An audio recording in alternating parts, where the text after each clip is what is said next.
Hey guys, welcome back to the channel.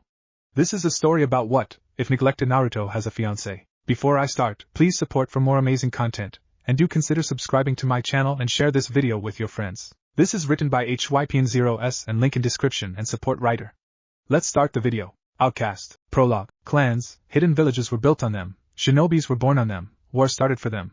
Of so many clans around the globe, the ones that outstand were the Hyuga and Uchiha, for their dojutsu, the Senju and Sarutobi clans, breeders of natural strong-willed shinobis, the Nara, Akamichi, Yamanaka and Inuzuka, followers of the fierce teamwork shinobi now use. They were the founders of Konoha. During the years clans like the Korn and Mirasama clans joined as well. Samurai clans as the Himura and Nobunaga clans joined as part to reinforce the village lack of police force spent on civilian affairs. During the times of the Third Shinobi War, known also as the Rock/Leaf War, the small Namikaze clan joined also to leave. Thanks more to Minato Namikaze the Yellow Flash staying there, and also running of a clan that was allied to the hostile Rock Ninjas, the Uzumaki clan. The Namikaze died however on October 10th when their last member, Minato Namikaze, Hokage at that time, died when he sealed the Kyubi no Kitsune, the nine-tailed fox. A wandering sentient being of pure chakra with the shape of a nine-tailed fox of the height of the Hokage Tower attacked Konoha without any advice or reason at all. The beast was defeated, sealed on the belly of a newborn child, whose umbilical cord was freshly cut, a baby with a mop of blonde hair, with stunning blue eyes, and the vocal cords to match Kyubi's roar during his rampage.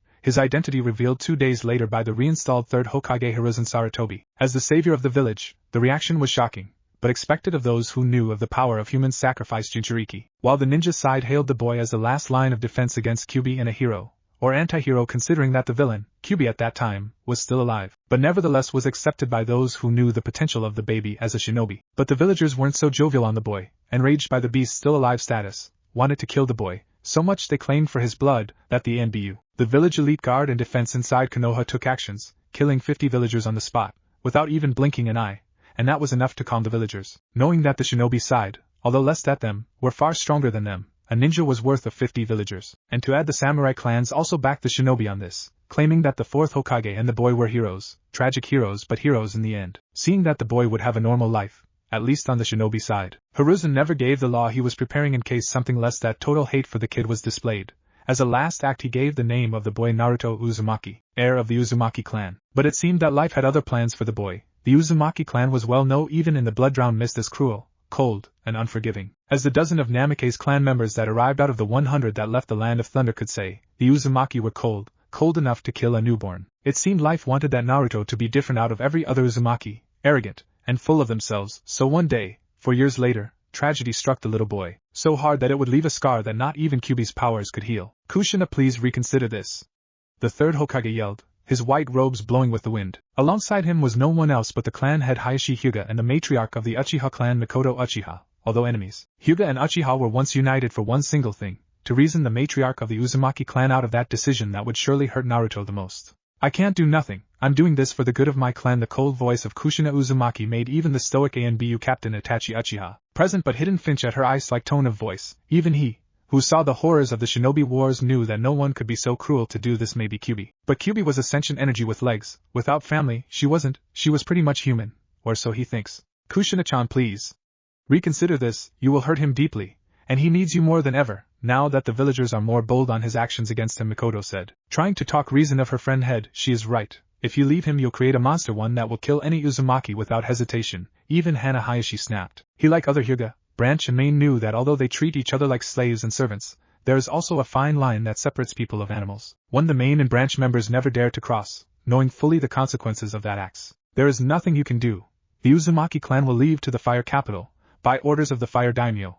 I do not need a weakling like him in our clan. I will not allow Hana to be hindered by him. Kushina snapped, making the Hokage sigh. Minato would be disappointed. Kushina, you gave him life. Hiruzen snapped. Minato is dead. I don't need to be remember of my days as a weakling, Kushina said as she rose up, a thunder sounding ominously outside the Hokage tower. My clan is halfway out of Konoha. Me and my husband are the ones that remain, and he is making a gift to him, Kushina said as she began to walk away. By this moment he must be done, and Naruto must be on his way to see it, Kushina said, walking away. Itachi, Mikoto snapped. Not a second later, the small frame of an armored ANBU with a weasel-fashioned porcelain mask appeared, a ninjato strapped to his back. Yes, mother, Itachi said, kneeling before her mother. There were times he as ANBU and summoned by her won't kneel, but this moment was different. He could feel it. That and the fact Mikoto's Sharingan was active demanded. Look for Naruto-kun. Make sure that bastard of Tao doesn't do anything on him. Go! Without any other word said, Itachi left the room in a swirl of leaves. I knew that Tao would fuck her up hard, but this? Mikoto snapped. I know, Mikoto-san. Tao has always been behind the Uzumaki wealth and power, but we don't lose nothing today, Hayashi said. You're wrong, Hayashi Hiruzen said as he pulled his pipe and ignited it. Taking a long drag and letting the smoke out, Naruto-kun loses his innocence today. A blonde kid with a mop of spiky, untamed hair that half covered his eyes, blue azure eyes, tan skin and with 3 whisker marks, 3 in each cheek, dashed happily around the busy streets of Konoha, to be exact, the ninja commercial sector, where he wasn't target of threats of abuses, where he was happy by being him, where smiling faces instead of scorn and hate faces filled the streets, and where his friend Tenten Kagura helped him with his problems with weapons, having a friend who owns a weapon shop and has 3 ninja familiars. All weapon experts helped out as well. As he dashed happily, and impossibly fast for a kid of his age and leg length, he was suddenly stopped by a hand that grabbed his shirt. Hey, let me go. The young Naruto said. Why, Gaki, you look yummy, a sleek voice said, making him shiver. Erohibi. Naruto said, how many times I have to tell you my name is Orochimaru. The man known as Orochimaru, one of the 3 legendary Sannin, and the only one who remained in the village, snapped. After all, it was not every day a 4-year-old brat called him the snake charmer, pervert snake, he swears. He only wanted to know why Jiraiya peeks so much in the women bathrooms. The Gaki sees him and immediately he is a pervert. That's prejudice. Why, you are Ero, Naruto said, pouting as the snake Sannin let him down. I say it was just a one time. I am not a pervert, not like Jiraiya, of course. Orochimaru fought back. Yeah. When I see this Jiraiya I believe it, Naruto said with a fox-like smirk. Even at his short age the kid had the sleekness and cunning of a fox. Surely side effects of the QB sealed on him, besides the abnormal chakra reserves. Product of the constant chakra flux needed to keep the seal in place, and QB's own transformed chakra into his own, and the whisker marks. The high stamina was already a trait his father had. Orochimaru sighed at that. If it wasn't for Minato talking him before he started to experiment on people, he would be surely by now a missing nin with the obsession of the Sharingan, and dream of being immortal, and turning Konoha into charcoal. Hey Erohibi, what with the long face? Naruto asked. I was remembering, and it is Orochimaru. Why you can't be like Anko? Because she is crazy? Naruto reasoned, making Orochimaru blanch, so there was a reason she enjoyed so much using snakes in interrogation and anything painful related. Anyway, where are you going? You seem in a hurry, the snake charmer asked. Yeah. Tao Team said he had a gift for me. Don't know, but maybe it's something cool. He always has those strange scrolls about how to use handcuffs. For Orochimaru eyes widened before clamping Naruto's mouth. Now that was new. Tao and Kushina being masochist. He knew Minato's death and Tao intervention had fucked Kushina up, but that was fucked up beyond all recognition. Thankfully Hana seemed not like Tao or the new Kushina. Besides, he didn't need to hear that. More with Kunoichi around, he swears they are as dangerous as Kyuubi itself. And more when they hear an innocent 4-year-old talking with the newly proclaimed pervert about SM. That was a death warrant on him. Anyway, I have to go. See you around, Erohibi, Naruto said as he dashed away, leaving a trail of dust, and a sighing Orochimaru, who looked at the dark sky, and the thunders that began to roar slowly but surely. I don't like this, Orochimaru said before walking where Naruto had went. True, he had grown attached as much as he grew to Anko, and who wouldn't? That boy had the innate power of making friends of everyone except his own family and clan. But the bad omen he was feeling, it was overwhelming. Naruto kept dashing at a great speed, finally reaching a clearing his mother had told him to reach today. At that hour, for once she acted nice, considering how cold she could act, and more when she didn't saw progress on the clan jutsu sentai jutsu, the whirlpool. Maybe this time she would have a surprise to him, one that would made his mother happy if he received it. Besides, it wasn't his fault that he had so much chakra, after the attempt of climbing the tree without the hands and accidentally adding too much chakra on his soil, resulting in blowing away the sturdy tree that has been part of the courtyard and was there before the clan installed after the Third Shinobi Wars. As Naruto finally began to pant, his stamina running out, he arrived to a clearing. There he saw a patch of white, a fur patch of white on the grass, and smiled. Surely Aya sleeping. Aya was the gift of the Inuzuka clan, born of a batch of 15 kids, all part of a program to rebuild the local fox fauna that was all but destroyed by the villagers in the 2 following years after Kyuubi and damaged the environment so severely. Aya was unlike the other kids. Of the 15 vixens who gave birth to 15 kids each, Aya was the only one with white fur and gray eyes, unsuited for the wildlife. Aya was given to Naruto on his 2nd birthday. As a pet, the little vixen and Naruto were unbreakable since then, only to separate on nighttime, where Aya slept near the clearing of the clan house surroundings. As Naruto approached his pet/best friend, the sudden smell of blood hit him full force. As closer he came to Aya, the more it grew the smell of blood. As he approached he saw the unmoving form of Aya, a strange kunai that had 2 small blades flanking the bigger blade, and a strange kanji around the white handle. As Naruto kneeled to pick Aya, he saw in horror that Aya there was just its pelt. The kunai stuck on the ground was drenched in blood, and the horrible truth came to him. Aya was death, killed, ripped of its own white fur like nothing, and killed surely by Tao, or his mother. He heard, his eyes drenched in tears, just scanned the forest furiously, and then focused on a figure clad in a black robe, with a katana on its hand, a black hood covering his face. Well, if it is the demon, the figure said, making Naruto gasp. I'm no demon, Gigi. That fool is blinded, like all shinobi. The truth is that you're weak, useless, the man said, closing to a frightened Naruto, who in pure instinct took the kunai in front of him and held it in front of the black-clad man, who just chuckled darkly. Please, I killed that fox without bathing an eyelash. And she fought back. Even when I pulled those eyes of hers and gave them to Hana-chan, Naruto eyes and mine seemed to just shut down at that declaration, not believing it. Not at all. Now let's kill you, the man said as he rose his katana above Naruto's head, ready to chop it in an arc manner. Of course that was until he felt a sharp pain on his stomach. Looking down he saw in horror that Naruto had moved so fast that not even he had seen, and had buried the kunai up to the hilt. You killed her! It would be an hour later that Orochimaru would found the body of Tao Uzumaki. Well, only the head and one arm, the rest was spread all over the woods, a katana broken in half, and a path of blood that became dirt after exiting the forest. Soon after that, Itachi would join Orochimaru, following the dirt path, only to end in the empty Uzumaki clan compound. There, on the main entrance, they found a kneeling and weeping Naruto, holding tightly to him the pelt of Aya. Near him, a tri-pronged kunai, drenched in blood, Tao's blood, and along Naruto, who was drenched in blood of his stepfather, was a note, a single note. Weaklings are left behind, Naruto, you are no longer part of our clan. It read. The teardrops along the note were enough to say for both men that Naruto had found the letter, and had no will and strength to lift it. They claimed that Naruto spent 3 nights, kneeled, rocking back and forth, with Aya's pelt, and kept muttering the words I hate you in a fast pace, under the 3 days' rain that fell on all the land of fire, only to stop abruptly and let a scream so loud,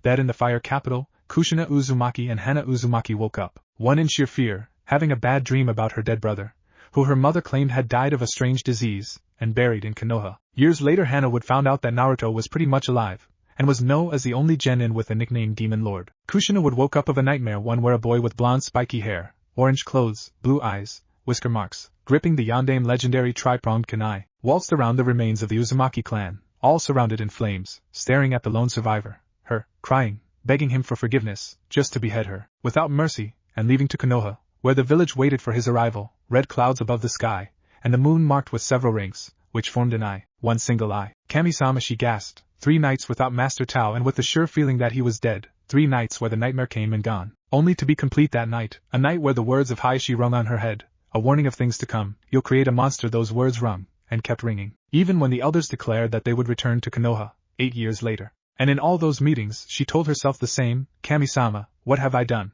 Chapter 1, Rocky Start. 8 years later. Damn it, Kakashi-sensei.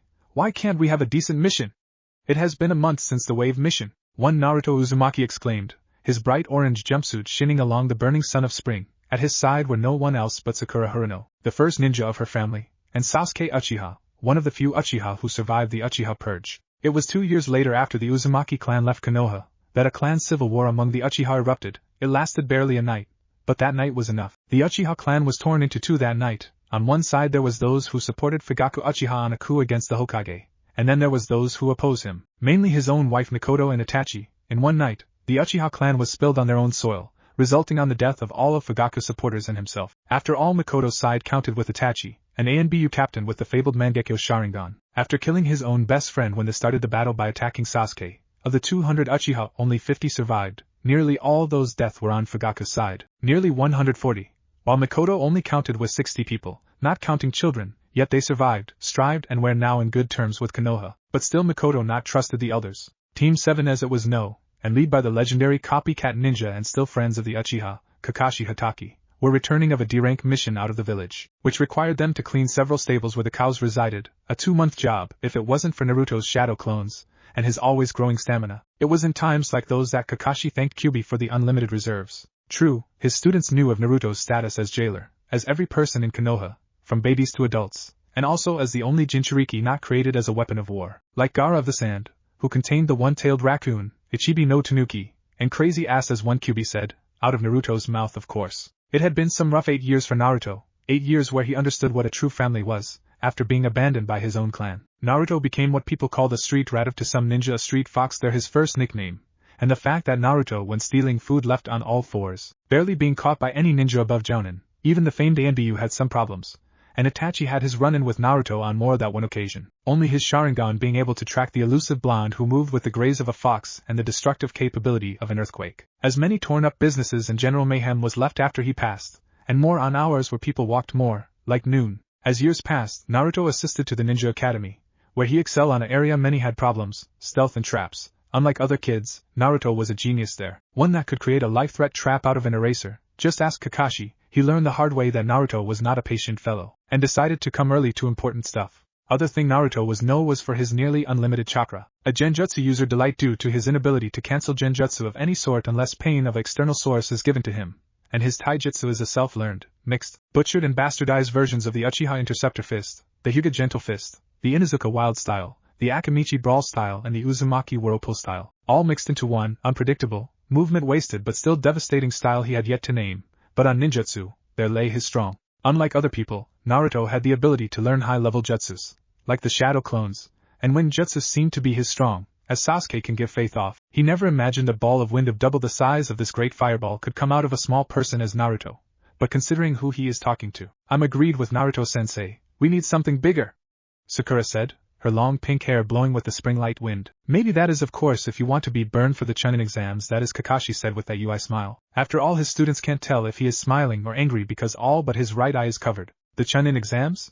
Naruto asked. Yes, Naruto, the exams. Konoha is hosting them this year, so is expected that the best teams of Konoha are called, along with the genin elite of the hidden villages, Kakashi said, making Naruto grin. Of course. That's where we'll be. Team 7, the Lucky 7. I wonder if Daichi and Killer Bee will be there too? Naruto wondered out loud. Of any of your tailed friends is okay as long as not Killer Bee, Sasuke exclaimed, making Naruto pout. Only because I'm the only genin with Chunin and Jounin foreign demon jailer friends doesn't mean is bad, I mean B is cool in that. Besides, how many people can claim that as friend of the Raikage brother, Naruto asked. Maybe the Hokage itself, Kakashi said. The team approaching the east gates of Konoha, there a person was waiting, clad in a baggy blue aquamarine kimono with a red belt tied up to his waist, shirtless, with baggy blue navy pants that made it to his knees, black sandals. Inside his kimono lay a bamboo-made canteen, and in his hands lay a small and slim gold-like tube. His black hair was covering his left eye, and in his visible right eye you could see a brown eye. Naruto seemed to light up, while Sakura paled. Oh man, of the entire friends Naruto has, it had to be him. Yo, Raijin, Naruto screamed, making the teen look up and smile. Raijin was like Naruto, a demon jailer, the only demon jailer who had no allegiance to any village, and whose birth as demon jailer is as mystery itself. Only the fact that he was born on Lighting Country, near the cave where the six-tailed thunder weasel lived, was no other than the fact he had a strong affinity to the thunder-like jutsus, due to the tailed beast he kept, and to add he was a hermit in some way. He walked from village to village, ninja or no ninja, selling goods he collected of Kami knows where, and is always seen with his canteen and tube, which he uses to his greatest hobby, blowing bubbles. Naruto-kun, I knew it was you, only you travel with a girl with pink hair and dress an orange jumpsuit, Raijin said, making Sakura growl. It was another fact that Raijin and Sakura didn't get along, maybe because he always mocked if Sakura's pink hair was natural, and if it wasn't, if she dyed the other parts of her hair in pink. Raijin no baka, Sakura hollered, making the teen grimace at her tone of voice. Could you please keep it down, Naruto, and I have sensible ears, you know, he stated, making Sakura huff and turn around. So what brings you to Konoha? Last time you came was 6 months ago, and only to bring me my collection of Ika and rock import Pocky for Itachi, Kakashi said. True, actually I wasn't planning to come for another 6 months, after all Konoha has some fine tastes in items, and rare, but I was in the fire capital, and I hear some things you might find interesting, but please don't blow your top off. Last time you did, Daichi swore never to return unless he carried a suppression seal. I say I was sorry. How I was supposed to know that Daichi liked Rina at all, Naruto said, maybe because his face turned as red as his armor? That made Naruto pout. Okay, what news you bring of fire capital, Raijin-san, Kakashi asked, pulling his Ika book. Well, I heard the Uzumaki clan is coming back to Konoha. In that moment Kakashi's prized book fell to the ground, as Naruto seemed to change of several white shades, then acquire a shade of red, but not a Hinata blush red, but more of a red shade of anger. Come again? Naruto asked, growling like crazy, and making Sakura seek refuge behind Sasuke, who was behind Kakashi. Your family is coming back, isn't that exciting? Motherfuckers! Naruto seemingly exploded on a burst of red chakra, blowing all around him. Guess not. So it is truly happening, Hiruzen Sarutobi sighed, as he saw his new recon team, teammate lead by Kurinai Yuhi, before actually scowling. Even the shy, demure Hinata Hyuga seemed mad by the return on the Uzumaki clan, after 8 years of living on the fire capital as the fire daimyo and the council of fire personal guard. They finally seemed to be tired of that life, but something seemed not to add up. You say you saw at least 25 main branch Uzumaki and 30 years of branch members, yet the clan when it left was of at least 200, and became 100 more as the daimyo confirmed me, the Hokage said, not even caring that genin were getting feed on that information. At Hokage-sama, the group was composed of at least 40 children, on the age of 10 to 15, the rest are adults, and there is more. Kurinai spoke. Please tell me is something that will not set Naruto on four-tailed state rampage mode. I think a brawl of an enraged four-tailed Naruto, and a piss-off two-tailed Yujito is enough for me to see. I'm not looking forward to see Naruto's skin peeling off again, the Hokage said, making all frown at that. Of all the tailed beast jailers, Naruto was the one with less control, considering that Killer Bee was able to retain control beyond the four tails. But Naruto just seemed to lost it on the four-tailed state. I'm afraid this will set him beyond the four-tailed state. They are here, Kurenai said. Well, fuck, Hiruzen said, making teammate arch an eyebrow. Well, Shino did that. Kiba was more vocal. What could set Naruto on a four-tail rampage besides a discussion about ramen versus pork chops? He asked. How about his mother, sister, and half-brothers and half-sisters? Kurenai began. Kiba just arched an eyebrow. He hates the guts out of them. Kiba at the Hokage explanation. So when do we tell him? Shino asked. Hopefully never. Sarutobi began. Motherfuckers. That soul scream, along with the sudden shockwave, was enough to freak teammate. Bad news are the first to be known, Sarutobi said. I just hope Naruto don't decide to let Kyuubi play like he did to Mizuki, poor bastard. He had it coming, Hinata just stated. As she turned around just to see that Shino glasses were shattered. He screams too loud for my taste. The nerve of them. Chill, Naruto, it can't be that bad. Bad? Bad. I spend 8 years alone. My clan thinks I'm weak. Well, fuck them. Or better, I'm going to fuck them with one of my chakra tails, the one that burned them to the marrow. Enough dope is not like the end of the world, you know. Maybe yours no, but mine yes. Now I have to tolerate those stuck-up bastards, assholes, piece of shit. They make the Hyuga clan look like normal people. Hey, I'm just a mile away of distance, you know. Shut up, Niji, before I brand your ass with my foot. Harsh but creative, Kiba exclaimed as he saw Niji Hyuga, the genius of the clan, branch member and local Ice Cube, actually scowl at that last remark. But not that he could blame Naruto of that. He has been cursing and terraforming the training grounds for the past hour, but still the training grounds they were have been subjected to Naruto's personal touch for the past years. It wasn't odd to see the 12 as they were referred by the Konoha ninja. The 12 formed by maybe the most gifted genin in the Konoha ranks and guided by the most accomplished Joun in the village had, the copycat Kakashi, Asuma Sarutobi, former member of the Daimyo Guard, Kurenai Yuhi, the Genjutsu mistress and Mado guy, the Taijutsu master. Of course all four had their perks, either chronic lateness, smoking habits, long periods of anger and long periods of something youthful. It wasn't strange that their genin didn't had some perks of their own. For Team 7, Naruto and nearly uncontrollable anger, one which Kyuubi fueled, along for his adore for ramen. Sasuke was semi-emo, like all Uchiha males, and loved tomatoes. Sakura had the knack of hitting some sense on her teammates' skulls, Crush included,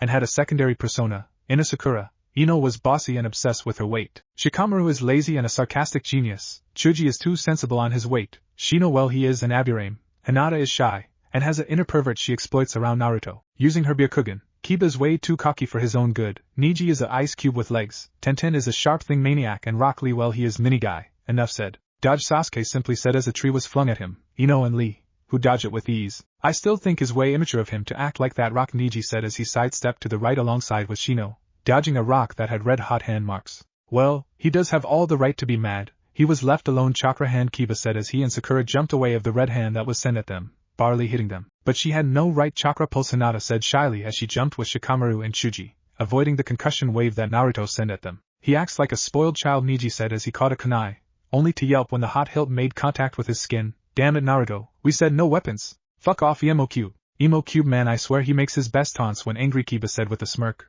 making Niji growl. Last thing he needed was for the dog user to mock him. At least Akamaru wasn't with him today. The dog was way too sensitive to chakra, and Naruto's demon chakra was enough to send normal villagers into a fit of fear. To a sensitive animal trained to be a ninja, it had to be the worst feeling ever. Can't he act with some control? Shikamaru asked. That's his way of control. You should have seen it in the Battle of Waves. Zabuza might have been the demon of the mist. But Naruto didn't earn the nickname Demon Lord just by sitting. Fuck wind blades. Sakura snapped as the group scattered, barely avoiding the semi-visible blades that leveled a small clearing of the field. And we agree on no limb-ripping jutsus. Tenten screamed, more by the fact one of her bun straps and part of her pants were cut. She really needed to improve her speed reaction. Be thankful it wasn't his hurricane blender. Doesn't he even get tired? Chuji asked. Hello? Nine-tailed energy being stuck on his belly, unlimited chakra and the high of anger. Right now we are lucky to have clothes. Ino snapped. Talk for yourself. This were my favorite pair. Tenten screamed, pointing at her shred pants. Better your pants that your leg, Kakashi said, along with Asuma, Kurenai and Guy, and a chakra-cloaked Naruto, who tried hard not to lose his clothes on the hot chakra, an accident he and other demon jailers had to pass trough. Okay, that's enough warm-up for today, Kakashi began. Warm up my ass.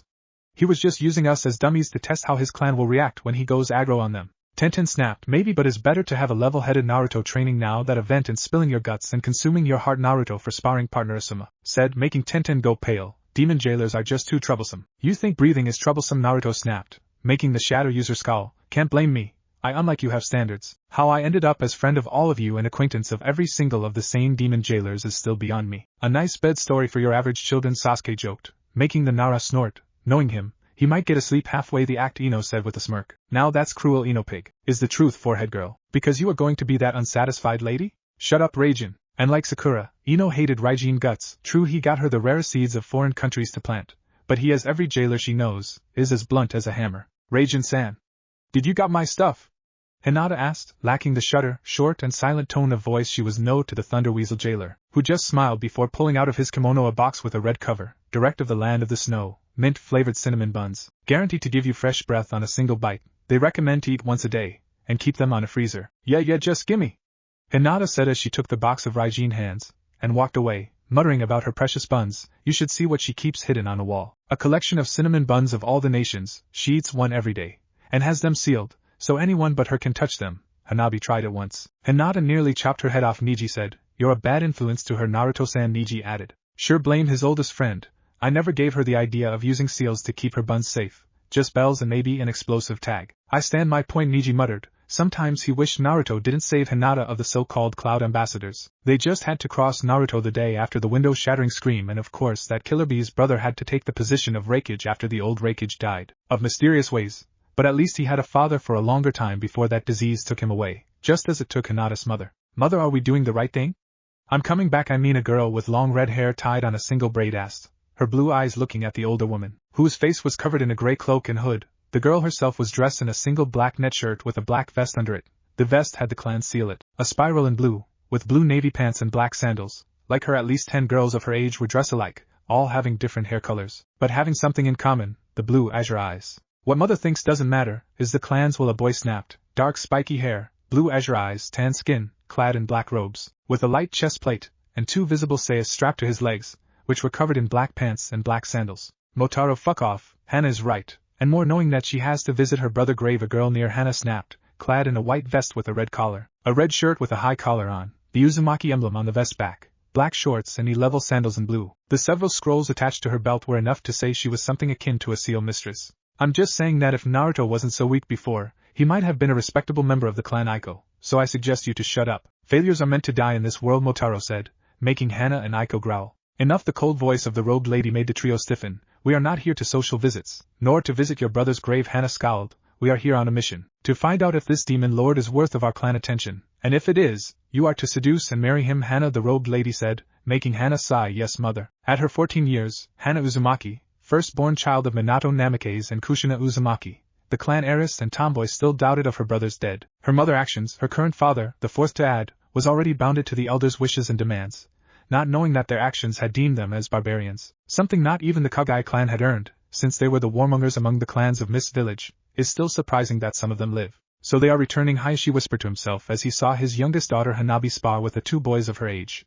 One of them was no one else but the third grandson, Konohamaru Sarutobi. The other was of course a new addition to Konoha's already vast clan housing, Akiko Kattern, son of the current clan heads of the Kattern clan, Asuka and Sho Kattern. The clan itself was new, only being 4 years old on Konoha, and harboring a hate for the Uzumaki clan, such hate that never was given to Naruto. Being a relative of such clan, yet they had heard the rumors, and were surprised by it. The Kattern clan was the only clan that specialized in the arts of seals, and constantly kept check on Naruto's seal, and had yet to discover how in the 9 hells the seal of the Yondaime Thunder God technique worked. They had the seals, but not the theory and way to make it work. Yes, well, that's what I could gather from Raijin, Naruto's friend, and the scream and devastation Naruto made is much worse at the time he and Yujito got in an argument about ramen and pork chops. The fact was that Hayashi would never be able to see Naruto without imagining with his skin peeling, chakra burning the skin and vaporizing the blood and turning him into a mini-Kyuubi. Such was the nature of demons' chakra that they seek equilibrium whenever unleashed. "Yes, Hayashi-kun, I still can't believe they have the nerve to come back after so many time away," Mikoto said, supervising the training of the 3 children,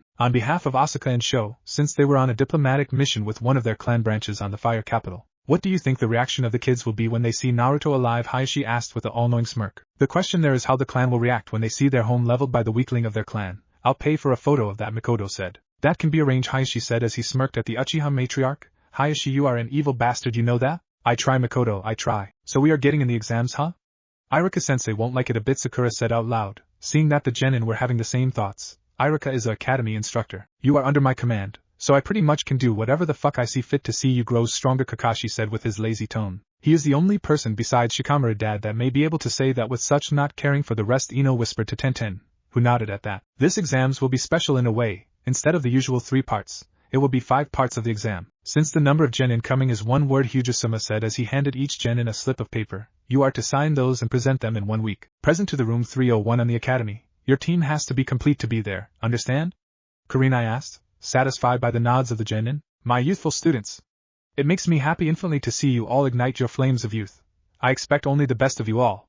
Guy exclaimed with his good guy pose. You are all dismissed, and Naruto, please try to keep your temper in check, just for today, Kakashi said, making Naruto nod seriously as he walked away. Why the warning? Sasuke asked. His clan just came to the village, is not going to be a teary reunion unless blood spilled on the ground counts as tears, of course, Kakashi said with his UI smile. And people wonder why I act as an ice cube. Temari had to hand it to the Konoha demolition team. They knew how to tear a house down. The huge house-like compound seemed to have been collapsed from the middle, and being released of its suspension columns, not to mention the walls that separated the house/compound of the street, were also tear down, more like being ripped away by some powerful force or jutsu. Hey, did Gaara came and vented some steam here?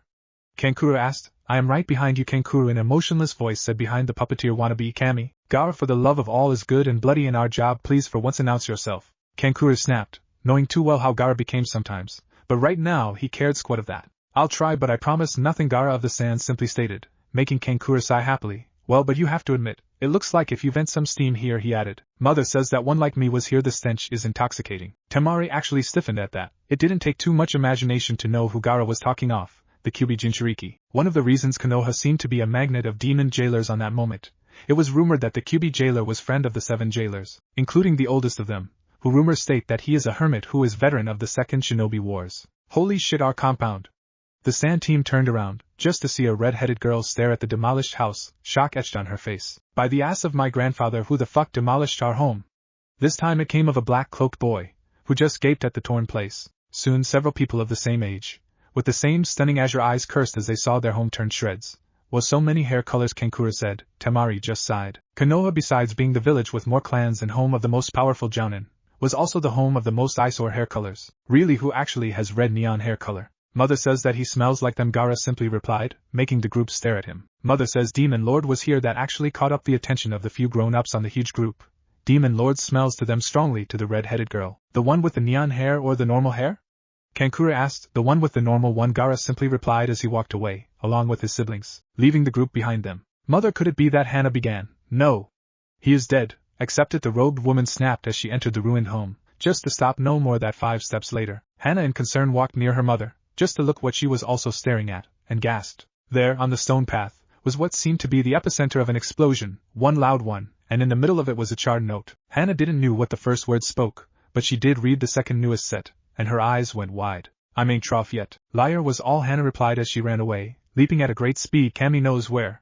Mother, what happened to Sister Hana? Motaro asked. The outcast lives. The outcast is Demon Lord. Chapter 2, Mood Killer. Sister, please sister. Teach me a jutsu. Sister, why mama is so cold? Why the Jijis are so ugly? Why Kyuubi is so fuzzy? Sister, do you love me? Hana Uzumaki, the firstborn of the Yondaime by 2 years and one of the best kept secrets until the birth of Naruto and sealing of Kyuubi, couldn't help but to sigh at the memories. Her little brother was alive. The only relation in blood she had with the late Yondaime was alive, not death like her mother and clan made her believe. Yet her mother called him outcast. Yet he was the one called Demon Lord, the Kyuubi jailer, the shinobi with most potential. Yet her clan seemed to cast him away, just because he wasn't the cold Uzumaki man he was expected to be, not even in the Hyuga clan that was expected of the clan heiress Hinata Hyuga. Yet she had to wonder how Naruto, her brother, had earned the nickname of Demon Lord along with a notorious reputation of having connections on higher places, not to mention the monstrous jutsu's destructive capabilities he could unleash. That had been one of the reasons given to her to go to Konoha along with some of the young members, elders and her mother. Other reason had been to her to seduce and made Demon Lord into an Uzumaki, specially to breed an offspring of them.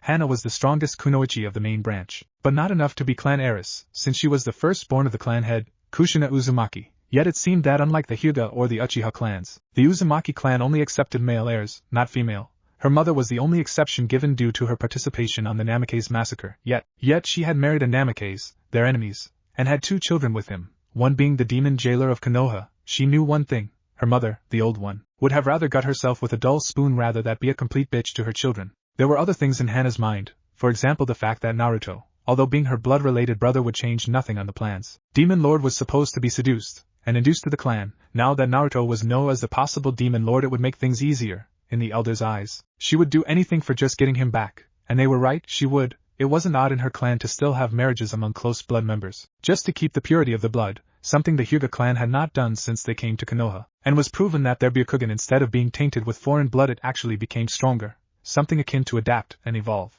And the Uchiha, since the majority of their members was female, which added the humiliation of Fugaku when he saw that 60 chicks were beating the crap out of his 140 men. It was expected that the few men in the clan to marry inside. Of course it was supposed to grow, not get smaller, so it was more obvious that the girls were to marry with other men, and the boys have multiple wives. Even in the minor clans it was not practice, but she knew that no matter what happened, she would be forced to seduce her own brother to attain his strength. She had yet to find out why they had brought the minors of the clan, the ones that once lived in Konoha, with the exception of Motaro. Motaro was the exception of the rule. Unlike her mid-sister and brother, Motaro was in fact the bastard child of a raped Yakuza girl, who showed great potential. At the age of Naruto, before all that mess actually began, he had mastered the Wind Blade Jutsu, and the clan taijutsu, the whirlpool, which basically like a whirlpool was to draw the opponent onto one, then break the opponent, simple as that. Yet the combos and katas were as complicated as the Hyuga gentle fist katas, and more devastating that the prized 8 trigram attack the Hyuga were feared of. But that mattered little to Hana now. She had a mission of her own, find her brother, and see how much he had changed, if he had become a resented teen who was emo, or still the bundle of joy who seemed to never know when to quit. If so, she was going to seduce him. Yes, it was all against she was taught by her father,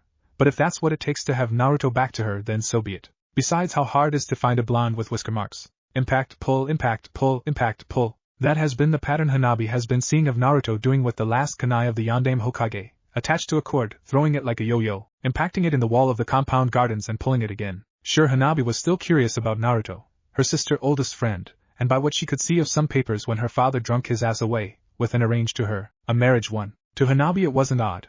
Hinata had literally demanded to the elders, a first to any Hyuga, and her father, that Naruto should live with them, and after they reached the age of 14 they would marry, to ensure that the last Uzumaki lived happily, and of course to satisfy many fetish of Hinata, something she didn't say out loud but Hanabi knew perfectly. Sure, Hinata and Naruto were in odds on their relation. One barely knew the definition of love, the other just wanted to have her way non-stop, and have a harem of blonde-whiskered teens at her disposal.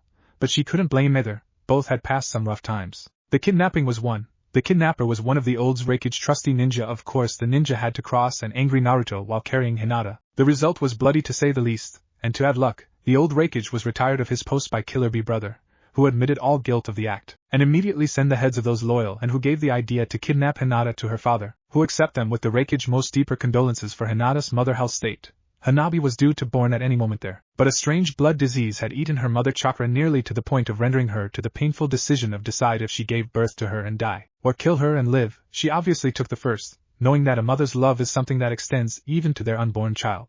Hinata was so devastated that she spent a week on her room, before Naruto had forced her to leave the room, even to the point of dragging her by the hair. Something Niji nearly blew his top off. Of course, when she was finally out, she saw that Naruto was also suffering, for her cause, and just wanted her to be happy. That way the strangest friendship became solidified. For the next 8 years he would become Hinata's friend/confidant/brother/lover, even to the point of offering himself to become Hinata's practice for her seduction practice.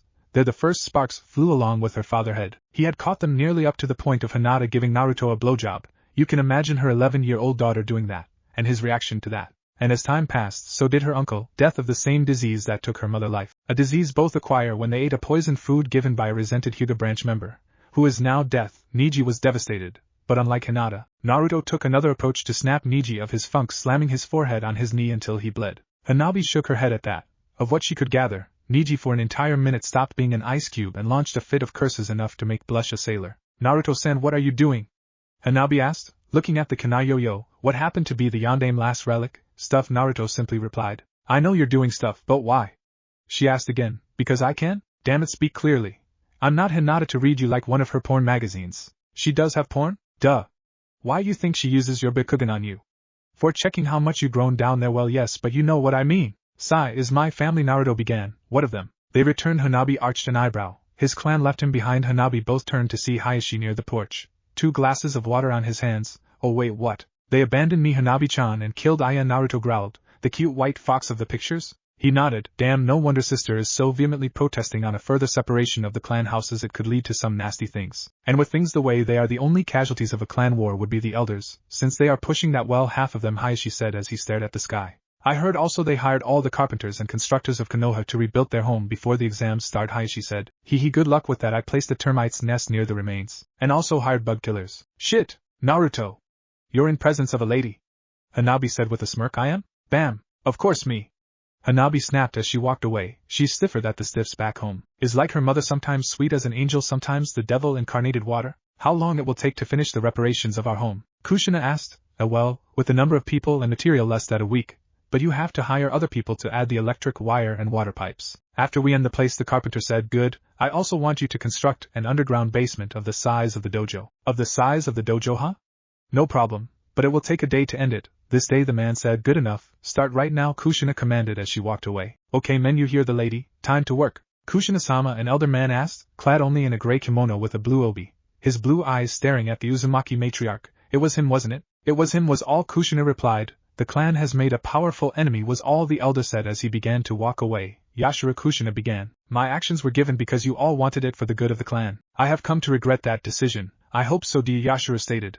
I never regret nothing. Like the day you sent out to his own death, you knew how Naruto would react, or when you send Yuami, your third husband, to rock territory, knowing well his past and crimes there. Or how about Suda, your former husband, who died of mysterious ways, Yashiro exclaimed, not even blinking and believing that Kushina looked so calm. I care little for those three, they were hindrances to the clan expendables, she said in a cold manner. Don't fuck with me, Kushina. I'm your father, and I know well that by casting your son away, the demon jailer of the Kyubi no Kitsune, you basically fucked us all. You knew he was the demon lord. What I know is for me alone, father, Kushina snapped. For fuck's sake. You gave the boy enough reasons to kill us in the most horrible ways. I also thought he was a failure. But after seeing this, Yashiro motioned to the still devastated compound. I'm starting to have my doubts. You better hope he doesn't decide to turn against us, and you better keep my grandchildren on a leash. I still don't know why you brought those who lived here before, but I assure you, Kushina, fuck us up and I will personally have the pleasure to show you why I was called Bloody Scythe by the Namikes and grass ninjas, Yashiro snapped as he walked away with a grunt. Kushina just stared at her father and narrowed her eyes. Her mind was set. There was much to be done, and Naruto was key component of it. Soon, she whispered as she stared at an old oak tree, and blinked when she saw her own image, and the one of Naruto, a grown Naruto, laughing and sharing an ice cream under the shade of the tree, Hana sleeping on one of the branches, just them, the three of them. No, Kushina shook her head. He is expendable, all are. She then looked at the passing Motaro, and smirked. All but you, Motaro-chan. Mother, I'm home. Sasuke called as he entered his clan house, the smell of his mother cooking filling his nostrils. Tomato soup, tomato spaghetti with tomato juice. Alright. Today is just perfect, Sasuke thought as he entered his kitchen, just to see Raijin seating on the kitchen's table, he and Mikoto laughing. So much of perfect, Sasuke muttered as he entered and seated. Oh, Sasuke-chan, is good to see you arrived, Mikoto said as she served to Sasuke a bowl of tomato soup. The smell filled Sasuke's nostrils, and led him to nirvana. Raijin-sen brought tomatoes of rice country, directly of the fields of Aspio. Sasuke's eyes widened at that. The fields of Aspio were known for having the most natural and delicious fruits and vegetables core. Getting a dozen of anything was itself a task, due to the high demand. Oh, is nothing, Mikoto-san, is just part of my job, Raijin said as he zipped his own tomato soup. Well, after today I'm surprised you even stand still, Mikoto said. Oh, you refer to Naruto-kun's scream, I think is nothing compared to the scream he let 8 years ago. Or so I heard, Raijin replied with a small smile. It's sad and maddening to know that after so much, Kushina would return here. We used to be good friends, Mikoto whispered. Why they would that? Even here that we killed like animals and one night had respect for one another and buried them with the proper ceremony, Sasuke stated. The Uzumaki clan is as old as the Uchiha, Senju and Hyuga clan. The only difference was the changes the clans made. All but the Uzumaki changed something. The curse seal of the Hyuga usually exploded along with the bearer's head, and the user's hands 200 years ago. Sasuke spitted his soup after that revelation. Call it if you do it I fuck you sideways in the afterlife stuff, karma whatever. The point is that it changed 100 years ago, along with the in-blood marriages inside the clans. As far as I know, the Uzumaki clan are the only one who keep that tradition. Well, that is fuck up, Sasuke said as he turned around, just a gulp when he saw past his twin cousins, Akane and Akemi Uchiha, where the clan's pride and joy. Besides Itachi and Sasuke, the twins were in the ANBU tracking team. Both had the same length and brown shade of hair color, the same size of onyx eyes, they dress alike. The only differences were that both had D cups. One they used to once smash Sasuke's face when he graduated of the academy, and the other is that both are bisexual and lovers. Although I wouldn't mind marrying someone inside the clan, Sasuke whispered as he saw his giggling, loving, and big endowed cousins walk away. Sigh, why men are so attracted to big-breasted cousins? Mikoto asked to no one in particular. Don't ask me, Mikoto-san, I'm an orphan, so 25 of them are shinobi ranked? The Hokage asked as he stared at his assistant. Yes, Hokage-sama. 25 ninjas, 15 men and 10 women, all of the age of 12 to 15, the assistant replied. Those 25 lived with Naruto-kun and trained with him, the Hokage must. Maybe they were homesick. No clansman is homesick, their home is in their clan. Regardless of where they live, there's something else. Hiruzen must out loud, and then focused at the opening doors, and sighed. Kushina, he simply replied as he motioned to his assistant to leave, this one nodding. Soon the two of them were alone, one staring at the other with critical eyes. Hiruzen, Kushina replied, is Hokage-sama Uzumaki-san, you have a lot to answer. Abandon, attempt of assassination, among other colorful charges. I answer to nobody, Kushina replied, you answer to me from now on. You might be the daimyo guard, but here in Konoha that is worth shit, so you better shove that prepotency where no one finds it. The Hokage snapped as he looked at some paperwork, dully noted, now I want answers. Of what? Sarutobi asked. Where's Naruto Uzumaki, she asked. I don't know, he is too secretive with his things, especially where he lives. Is he Demon Lord? Who? Where he lives? I told you I don't know. Is he Demon Lord? I don't know. Who has taught him? So your clan can mess with that? Not a chance in hell. Is he Demon Lord? No, the Hokage said as he looked at Kushina straight in the eyes. 3 times she asked if he is Demon Lord, 2 where he lives and 1 who teaches him what is going on. My daughter is to be wed with him. Tell me where he is as stipulated in the law, Kushina demanded. There Sarutobi narrowed his eyes. He knew about the law pretty well. The mother or father of the about to be wed could demand the location of the one to marry to their child. I could tell her he is already on a relation, if you can call that relation, and is arranged to marry Hinata 2 years from now. But that would made Hinata a target, yet I could tell her where he lives, and let Hayashi tell her, so he can have a crack on her possible face. Besides, as his own sister he is about to marry for Kami's sake.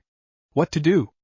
Fuck it. He is already on an arranged marriage with the Hyuga clan heiress Hinata Hyuga, who claims to marry him to keep the Uzumaki line, Sarutobi said, enjoying the slight twist on her face. The Uzumaki clan as well? I don't see why the Hyuga heiress says that, Kushina said. Well, she says Naruto-kun is the last true Uzumaki, and since he is actually the last Namikaze, she is technically correct. So nothing to do there, Sarutobi said with a smirk. You can't hide him of me forever, Kushina hissed as she left the room. As soon the doors closed, Sarutobi turned to the walls on the left. Orochimaru, he began, addressing at the snake charmer. Hi Sarutobi-sensei. Follow her. Make sure she doesn't pull any shit right now, I'm very suspicious. Though the snake Sanin nodded as he merged with the wood of the wall. Not long after that Kushina came again. The headband, she said. Sarutobi smiled before handing to her a wooden box. Inside of it there were at least 25 headbands for ninjas. No matter how cold you might act, you're still playing old, Kushina, Sarutobi said as the Uzumaki matriarch left, slamming the doors behind her. And that's what worries me. So Hinata, you and Naruto, have you no made home? Sakura asked to the blushing girl, who smiled, but shook her head shyly. Barely. Last time Hanabi caught us but naked, I have to bride her with one of my sea cinnamon buns of rock sea country to keep her mouth shut, Hinata replied.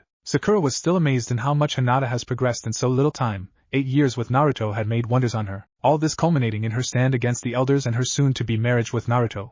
That itself had been a feat itself, but being able to make Naruto officially hers, after all the blush and shudder she once carried, it was still amazing. Man, you are the only girl who has got closer enough to do it, Sakura mumbled as she chewed the cake that was serving to both Kunoichi. Is not like Naruto is going to rape me or anything, Sakura-chan, but sometimes I wish you were gang raped by his and his clones. Yeah, I know. You told me the fantasy in detail, very detailed to my taste, Sakura said. I'm a G-girl with needs, Sakura-chan, is normal. Normal, you'll have your own personal harem/army at your disposal, not to mention he is a demon jailer. His stamina is already crazy. Who knows how many times he'll do it to you before finally collapsing on you, Sakura mumbled as she glared at the Hyuga heiress with envy. Not my fault I fell in love of Naruto-kun. The stamina and large staff is just a bonus, Hinata said with a sweet smile, making Sakura glare her more. He deserves it after all he passed trough. It wasn't until we were 8 that he started living with my clan, Hinata said as Sakura nodded with a sigh. True, say if you are willing and Naruto is willing. Well, Sakura mumbled as she stared at Hinata. A threesome? Sure, as long you behave and let me enjoy the first round with you. Sakura actually blushed at that. Jay, just kidding.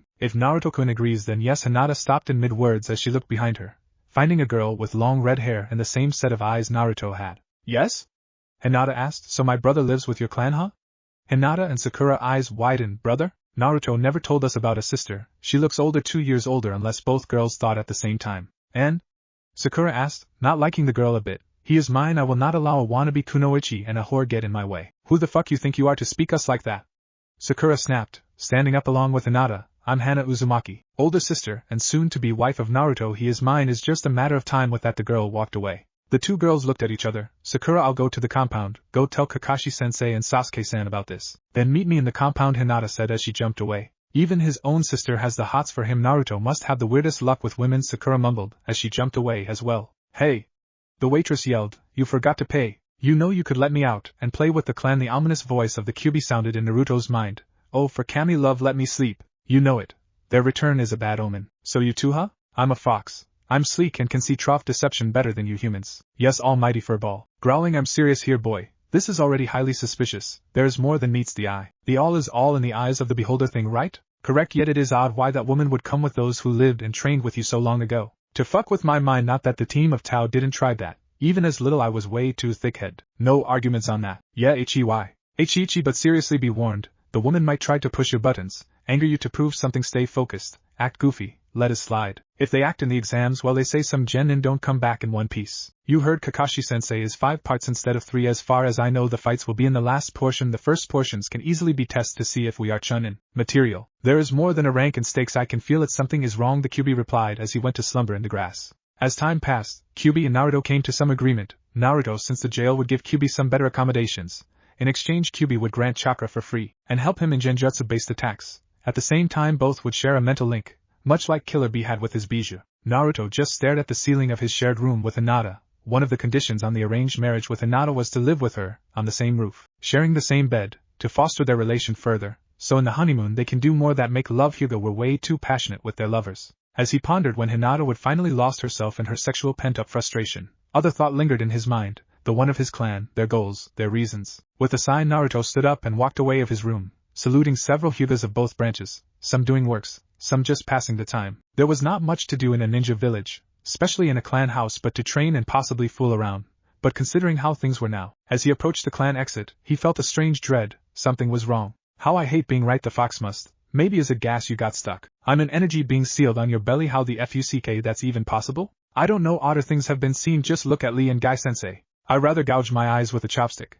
But since I can't because 1, I'm on your belly, and 2, I lack the opposable thumbs to do so, is just a long dream never to come true. Cry me a river, fox, oh Kami mighty, this must be a joke. When Naruto opened the doors of the clan compound, he found himself with the surprise of his life. 40 people of his age. The girls were dressed alike. The men, with the exception of one, were dressed in a black shirt with a light white mesh armor on it, baggy gray pants, blue sandals, and the kunai holsters were tied to a black belt right behind them. What made Naruto actually angry was the fact all shared a similar trade, including him, the blue azure eyes that once Hayashi said could even pierce someone's soul. Hello, dead man, one of the females spoke. We thought you were truly death. But here you are, alive and kicking. A male of the group spoke. You owe us a compound, we might pull the price out of your ass there. Naruto eyes widened in recognition, and who wouldn't he? Those 3 who spoke were in fact the triplets, a trio of branch members of the clan who often bullied him for money. No, please stop. The money, bastard. We want the money. Give it, and we will let you in peace. They never kept their promises. They kept hitting him and hurting him, until one day he snapped. A day before his abandonment, he clawed the face of the female of them. Haruka, and her male friends, Haturo and Hideaki, ran away after witnessing the first time Naruto used demon energy. Now Naruto saw how they had grown. Hideaki and Haturo were alike, spiky silver hair, but Hideaki had gold-like irises, Haturo had magenta irises, the only Uzumakis with different eye color, but with the same intensity. Haruka, however, she had pink neon hair, nearly like Sakura's shade hair color, and her once flawless face. Her mother prized and bragged would bring her the best husbands. Sported 5 semi-vertical slashed burn scar marks starting of the right side of her jaw and ending on the left side of her forehead, cutting also some of her pink neon hair. Hello bitches, Naruto said as he leaned at the compound wall, and stared in amusement at the 40 narrowed pairs of eyes. Now he was a different person. It was payback time. Don't mess with us, asshole. We are here on a mission. Now come with us, the dark-clad boy said. And why should I do that, oh mighty rogue stuck up? Because I demand it, Motaro Uzumaki, the true clan heir, the dark-clad boy said, revealing his face to Naruto, who just snarled, oh yeah, the bastard child. I remember you, how's Hoshi-chan? Hopefully she died before witnessing how her own son turned into a bitch of my mother and stepfather, Naruto snarled. Yes, she died a year after you were left to die, Motaro said with a smirk. Left me to die, you say? Yet I live, and I have done more alone in 8 years that with a lifetime living with a clan full of assholes like you all, Naruto said, using of the Uchiha fame talk tone, though I give shit about you. I am Debon. Don't try to talk your way out of this, and come with us, Motaro commanded. Why? Last I checked your clan hated me for being different, and now you want me back, HA. I don't know what to do, if to laugh or to barf. Is not an option, is an order. Come with us, outcast, Haturo said. HM, what to do? Go peacefully to a meeting of stuck assholes or fight them and break them, HM. Tough choice, Naruto must, as he looked at the sky Shikamaru's style. Let me help you with that, Naruto. Naruto eyes widened as he stared at the right of the group. Hanan, Naruto whispered. Hello, Demon Lord, please be kind and accept our invitation. Damn it, Sakura, what's the rush? Sasuke screamed. In his hand lay a glass of tomato juice, half empty and being drank by Sasuke in short intervals. Hinata and I met Naruto's sister. The dope has a sister? Sasuke asked, hoping the sister of Naruto wasn't well like Naruto. Yes, the fucking whore actually says she is to marry Naruto. She what? Sasuke screamed. Now that was a true shocker, getting actually married and getting laid with your own sister. Oh, the humanity. She walked to the Hyuga compound. Hinata was fearful, so she asked me to get you and Kakashi-sensei. Only I couldn't find sensei anywhere, Sakura said as she leaped off the roofs and landed on the road, dashing alongside Sasuke at great speed. He will show eventually. You know how bad timed he is, he can be pretty much accurate on his arrival, Sasuke said, remembering the only time Kakashi had been on time. Like a clockwork the day the newest edition of Ika Paradise was published. How much before we arrive? Sasuke asked. How the hell I'm supposed to know? Your house I closer to the Hyuga compound. Sakura screamed, jumping again onto a rooftop, and jumping again, just to have her eyes widened at the sight, and the chakra pulse. She had an eagle sight of the compound, and of an orange kid, crouched and surrounded by a group of teens, a girl right at his side with blue hair. Damn it! Sakura cursed as she picked up the pace. For fuck's sake, Sakura, slow down, I don't know where the Hyuga clan house is. Hana, Naruto hissed again, looking at the girl in question that was once his sister, his role model, the only light besides Aya on the cold walls of the compound. Please, Naruto-kun, come with us, we just seek to talk, Hana said with a sweet smile, a way too sweet smile for Naruto's taste. It was the kind of smile Enko would put before pulling a kunai and adding it to your skull or your balls, which she had better access. If you wanted to talk you could have come without these fuckers, he snapped, making Motaro growl. I apologize for this, Naruto-kun, but it was of dire necessity. We need to discuss, but not here, but in our home. You mean that dump? If you got anything to discuss you better do it here and now. I'm already pissed and I'm not in the mood of seeing either the fossils and my backstabbing mother, if you can call her that, Naruto snapped, looking at the group with critical eyes. Only Hana is ready for combat. The rest is blissfully unaware of what I got on my hand, Naruto thought with a mental smirk, as the hidden kunai on his right hand was starting to grasp his hand. Overconfidence is the downfall of ninjas. Underestimating your opponent is only bound to bring your demise faster. Strike strong and sure leave no enemy alive. They didn't earn the privilege of living, the words of Hayashi rung on his mind, as he steeled for combat. Since you are in such a hurry, I will tell, Hana began, only to scowl when she saw Hinata land right at Naruto's right. Get the fuck off my man, bitch. She snarled as she activated her Byakugan, making some of the Uzumaki teens recoil at the Byakugan empty gaze. And since I see your fiance is here, this will make it better. You are to marry me, Hana said bluntly and short, with such authority that one would believe Naruto would actually nod and fuck her right there and now. He ha ha ha ha ha ha ha ha ha ha. Instead Naruto laughed, or roared, or whatever he was doing now, because his laugh was as hollow as the deepest pit. You got haha to be shitting me. Me? Marrying my own sister? Oh man, that is just so hilarious, Naruto said as he dried the tears that fell of his eyes, tears of amusement. And who wouldn't cry after that? Well, just Naruto. I don't find the fun in that, Naruto-kun. You are to marry me. Consider it an honor, okay Hana, stay cool. Act like a cold bitch and don't fuck up. Naruto has always feared that. Just push his buttons and you got your brother back as a husband and to get laid, but you got it back, Hana said / thought.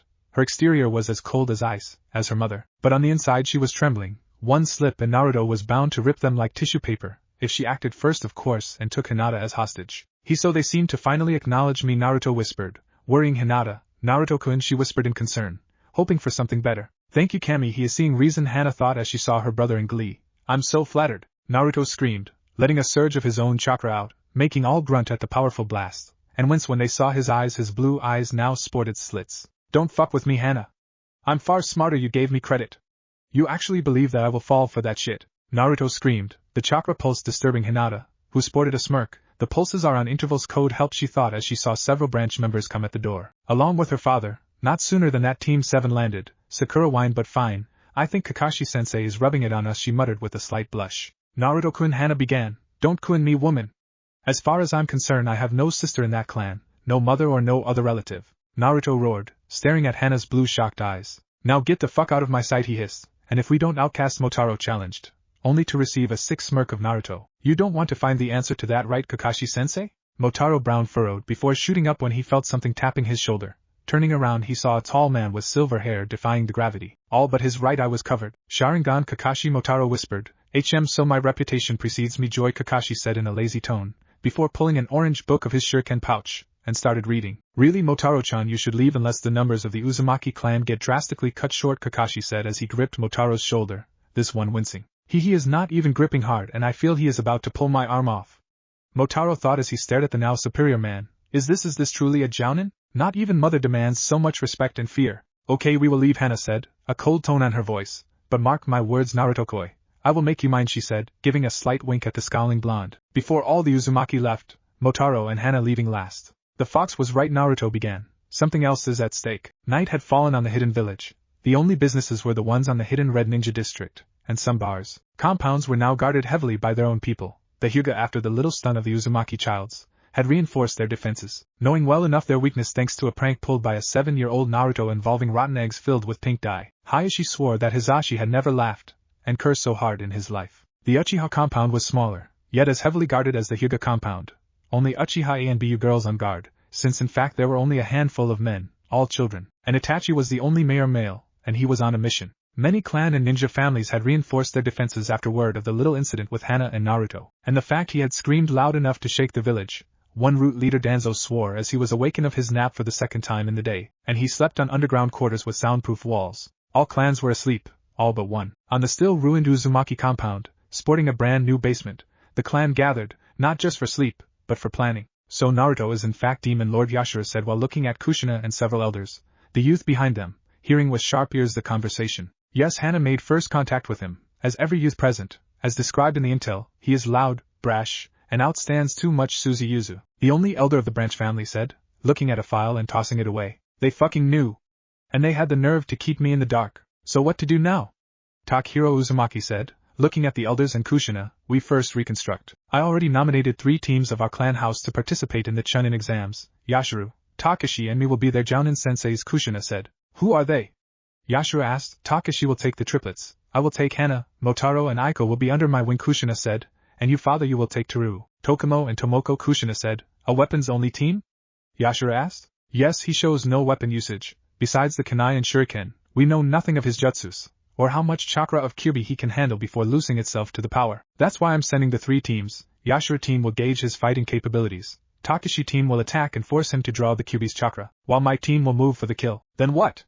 Hana asked, staring at her mother with narrowed eyes. Then we do what it has to be done, and that's all you have to know, Kushina replied with a cold look, before standing up and looking at the ceiling, a ceiling which contained a strange rune-like made spiral, a mark that matched the floor and the walls. Soon, baby, Kushina thought as she placed one hand in her belly. Soon. Chapter 3 Mayhem. 3 days later. The Hyuga clan is known and praised as one of the few clans who had multi-branches of actions, seal masters, taijutsu experts, medic ninjas, trackers, hunters, all but ninjutsu experts. But that is about to change. After all, they had on their walls no one else but the number 1 unpredictable knucklehead ninja, Naruto Uzumaki, the human chakra battery, the genin who had Kakashi Hatake, the man who knew over 1,000 jutsus and perhaps taught him a pair, which technically is true. After the incident with the Uzumaki youth, Naruto has been training non-stop, and considering how much he trains, it was a surprise. Also, Hinata seemed to step into her game, and started working on some jutsus. Although the clan had no ninjutsu users, they had a vast collection of all kind of elemental jutsus in their personal library which every Hyuga had access, one of the few places both main and branch members gathered. Hinata had started working on some D-ranked water-based ninjutsus, all defensive types, the kind that would withstand wind blows with ease, and a earth jutsu, that was both defensive and offensive. All required a fine chakra control, something she and every other Hyuga had. What they lacked was chakra to mass use them. Unlike Naruto, who had it inverted, massive chakra with suck-ass control. And it seemed they weren't the only ones with a run-in with the Uzumaki clan youth. Team 10 had the misfortune to meet them when they left the Hyuga compound, all glaring and angry, especially Hana, who pushed Chuji, kicked Shikamaru on the shin and punched Ino on the face. All without even baiting an eyelash. Since that day, Team 10's sole goal has been to improve and getting even, especially Ino, who had her pride and a tooth broken by Hana's punch. The 12 were training hard, getting ready for the exams, because they knew that the 5-part exam would be many, and would demand so much of them. Come, Motaro said as he assumed a combat stance, his right leg extended at the front, while his weight rested on his left leg, his right hand positioned in a prayer way, while his left hand was placed near his belly, in an open palm manner. The falling sparrow was a style of combat, was a Motaro-made taijutsu style, created by basing it of the Uzumaki whirlpool style, and the Hyuga gentle fist only mimicking them both in stance and looks. Beyond that, the style itself was more of a heavy use of wind-enhanced attacks and bone-shattering strikes, pretty much like the Iron Fist. As his adversary charged, Motaro was thinking of something entirely different. Naruto, the so-called dead guy, was pretty much alive, and unlike the clan has told them, he looked like a fair opponent, one that overwhelmed him in chakra reserves, nothing else. The outcast was a mystery itself to him. Naruto was the second child of Kushina, the jailer of Kyuubi, and hero/anti-hero for the village. He was in Motaro's logic, a symbol to rub on many clans' faces. They had power, they had privilege, they had created a monster. Motaro blinked, and staggered as the fist of his opponent connected with his face. He didn't know where that last thought came from. He thought of Naruto as a Uzumaki only by name, nothing else. He was an outcast, nothing else. Yet why he thought that?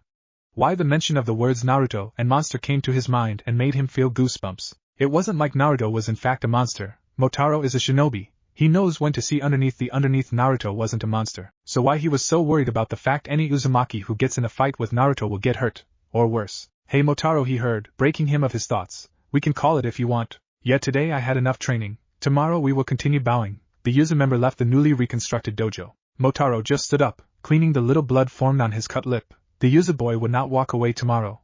But right now he had something else to worry about. He had to put heads and tails about the mystery of Naruto Uzumaki. And there was only one person, besides his mother and sister, who could truly shed some light. Yashiro. Karen was grateful for the work Orochimaru had found her. He had seen the potential on her, and had placed her on a place where her talents were exploited to the fullest. The early detection system that surrounded Konoha, and warned about missing nin, spies or armies approaching the village, it also worked as a warning if the daimyo ever came. Karen was no warrior, that's for certain, but the lack of combat capabilities worked to her. She was a girl, the type of girl that rather likes office work than fields work. Her talents lied on the detection field. She could sense any chakra signal made by any living or non-living being, regardless of the distance where the signal was originated. She could feel it, track it, and identify it with an accuracy never seen before. The old sonar guy covered the village to a 50-mile radius that started from the walls of the village. Karen, on the other hand, had improved that radius by at least 150 miles, giving the village a total of 200 miles radius coverage in case a spy or army decided to attack, and if she wanted it, and by request of the Hokage and the ANBU captain, she could focus and look for a missing nin. Right now she was in the routine of scanning Konoha's extended perimeter. It wasn't a boring job, she'd get to stir the ANBU once in a while, and she was well paid. At least she didn't get to wear the ugly costume her predecessor once wore. As she held her hands on the gigantic orb placed on the middle of the room, and several of her subordinates worked on the several screens around the room, she suddenly felt something. Looking up, Karen narrowed her eyes at the several chakra signatures, all gathered like ants, moving at them. Takeshi, she yelled, making one of the people there stand up straight. Go tell the Hokage that the Uzumaki clan, the whole deal is coming, she said. Takeshi nodded before leaving. Karen narrowed her eyes as she rubbed her temples. If the elders and youth Uzumaki were enough to anger Naruto to the point of nearly using one tael worth of Kyuubi chakra, she doesn't want to imagine what the whole clan might do to his already volatile temper. Then she felt one last signature, really away of the clan signatures. It was old, but moved fast, and was already on the Hyuga compound doors. The fact it shared the Uzumaki chakra signature made her fidget on her seat. I really need a day off. Hinata stared at the dummy on the other side of the training grounds of her clan home. There lay a dummy fashioned to Hana's image, but this one sticking her tongue out and with X for eyes, giving it a comical look. But to Hinata it didn't have nothing of comical. She was an enemy, the image of her enemy, her rival, the only woman with some guts to stand in her way towards her Naruto. In Konoha there were things you could and could not do, especially against clans. You don't deny an Akamichi their food, you don't wake a Nara of their 5-hour nap, you don't try mind tricks with the Yamanaka, you don't play with the cat and seals, you don't touch the swords of the corn, you don't say Uchiha or Imo, you don't touch the Murasama or Nobunaga armors, and especially you don't, and is widely no, don't fuck with a man/woman who is taken by a Hyuga. Let's try to snatch it for yourself. Is something odd, but Hyuga, especially females, are extremely possessive. They let no one but them touch, kiss, or even glance their lover/boyfriend/girlfriend/fiance/spouse/wife. Is like trying to play rock, paper and scissor with a drunken Tsunade, a may or no. No one knows why. Is perhaps an old Hyuga rule that is drilled to every Hyuga since little, to be possessive with their stuff, because someone might come to take it away, or is just a mess-up gene of the Byakugan. No one truly knows, only the fact that a rampant Hyuga, especially a girl, is worse at Kyuubi, and that is saying much. Grunting, Hinata formed 5 hand seals, ending with the rat seal. Water release, she yelled, the moisture of the air around her, and the small puddle of water actually stirring up. Water daggers. When she yelled that, the water around became what seemed to be daggers made out of water, and all shot up at the dummy, shredding it without mercy. Like a barrage of kunais thrown by the biggest and strongest group of men, all the water daggers met several spots that were marked as vital: the heart, the lungs, the kidneys, the carotid and femoral arteries, and the head. Of course those daggers seemed to focus on actually cutting the head from the nose bridge. When she was over, she smirked at her handy job. What was left of Hana's dummy was a hollow torso, with holes on the heart and kidneys. The water dagger is a D-rank jutsu, because of its little chakra usage, perfect for those with water affinity and wanted a head start in the water jutsus. But it was also classified as an A-rank jutsu, because with the correct amount of chakra, a huge water pool and a fine chakra control, the dozen of water daggers made with only the moisture and a puddle of water become 1,000, and since all are as sharp as the finest katana, 1,000 of daggers were something no ninja wanted to deal with. The kaiten could deflect them to a certain degree, since the fragmented water drops of the daggers are also as sharp as the dagger itself. So until the user disengaged the jutsu, the drops around a person are as sharp and deadly as the dagger itself. Smirking at the damage, she turned to her left. Another Hana dummy positioned there. Earth release, spike tidal wave, she shouted as she formed roughly 10 hand seals, and slammed her hands on the ground with the dog seal formed. Soon the earth in front Hinata seemed to move, forming a wave of dirt, stirring the soil, and growing, until it was of her waist height, when it reached the Hana dummy. Hinata pressed more her hands into the ground, then several rock-like spikes formed of 1 meter long, impaling the dummy from the waist and torso. A painful kill if a person got hit by it. Hinata's eyes widened then when she saw the dummy poof away, turning into a log, turning around, and forming 3 simple seals. Hinata faced the damaged dummy and yelled the name of her jutsu, water release, triple lance. Slamming her hands together, 3 water-like lances of the length of 2 meters formed in front of her, and shot at the dummy, impaling each other at the head of the dummy, and then exploding, along with the head. The 2 jutsus were special. The spiked tidal wave was a defensive and offensive jutsu, rising at the height of the caster, and when blocked the attack, the caster could add more chakra, and spikes would grow, impaling the enemy. The second jutsu, water lances, was simpler, all 3 D to C rank, but also B to A rank because if more chakra is added, then the deadlier it becomes. In any case, the water lances shot and impale at the target, imploding and taking the person's limb. True, to a genin having such deadly jutsus it was irrational, and yet they were talked about the first kill by specialists, so when they had to do it would be easier. Like someone said, you better cut your emotions when killing an enemy, that way there is no regret. Hinata as clan heiress was given a more specialized talk, so she was able to detach herself of her feelings when killing, not that she had done it before, and actually hoping that Hana is her first kill. As she stared at the special dummy made to replace itself with a log whenever a jutsu was used on it, she just couldn't help but to smirk and imagine that Hana had been victim of those jutsus, her jutsus. Soon she started to meditate, her concentration broken when she heard her father scream like a girl. No! Not you! Anyone but you! Hayashi screamed as he stared at the only thing that scared the crap out of him, besides his wife's angry stare. On the main doors, along with 2 petrified branch guards, was a woman, but not any woman. She might be the only reason Naruto wears orange. That person he don't remembers, his great-grandmother. The woman was short, like one of those small elders of manga, wrinkles and gray hair tied on a single bun, a huge wooden staff on her hands, the same blue azure eyes, and dressed in a small orange kimono with a blue obi and with a leaf pattern in a light orange in the kimono. Oh Hayashi-kun, why don't you give me a hug? The woman said with a creepy smile. The hell I am. Every time I gave you a hug I ended up with a lot of pain, the Hyuga clan leader said while pointing a finger to her. You break my heart. The elderly woman said, Shikako-kun, Mikoto-chan and Shizuku-kun all hugged me. Why my favorite adoptive child won't hug me? She said while pouting. You know why. Every person in this compound does. He snapped, making the woman go silent. Wham! Ouch! The Hyuga clan leader rubbed the huge bump on his head, courtesy of the small elderly woman, Hayashi Hyuga. You selfish bastard! Come and give me a hug or the clan council room will be pink tomorrow! She exclaimed. Hayashi actually paled at that. Hey come on Sayuri, don't be so hasty about your pranks, the Hyuga clan head exclaimed. Yo man, what's going on? He heard the dreaded nickname that only one person used on him. Naruto, the Hyuga leader, hissed in pure embarrassment. The last thing he needed was to her of all people to hear the nickname he was given to Naruto when he was forced to go to a Halloween party by his own wife, dressed as a superhero, made by his wife, and with a huge yellow H in the chest area, and the cape. H-man? Sayuri asked, before her aged face broke in a grin he knew too well, the same grin Naruto had once displayed when he dyed the Uchiha compound roof in a neon pink. Oh, so it must be Naruto-kun, Sayuri said as she advanced at where she heard the voice. Hayashi tried to stop her, just to receive a ban on his head, again. As the clan head rubbed his head in pain, he stared in fear as Naruto crossed paths with the orange-clad elder. Both stared at each other, Naruto stiffening at the sight of her azure eyes. Who are you? He asked coldly. Oh, don't be so cold with this poor elder, Naruto-kun. I am free of guilt of the clan's actions, the elder said as she began to circle Naruto. Seems my gift was of your liking, she said as she tucked his pants, only to him to scowl. Who are you? He asked again. Me, I'm Sayuri Uzumaki, your great-grandmother, she said as she somehow leveled herself to his height, using her cane. Naruto just narrowed his eyes at her.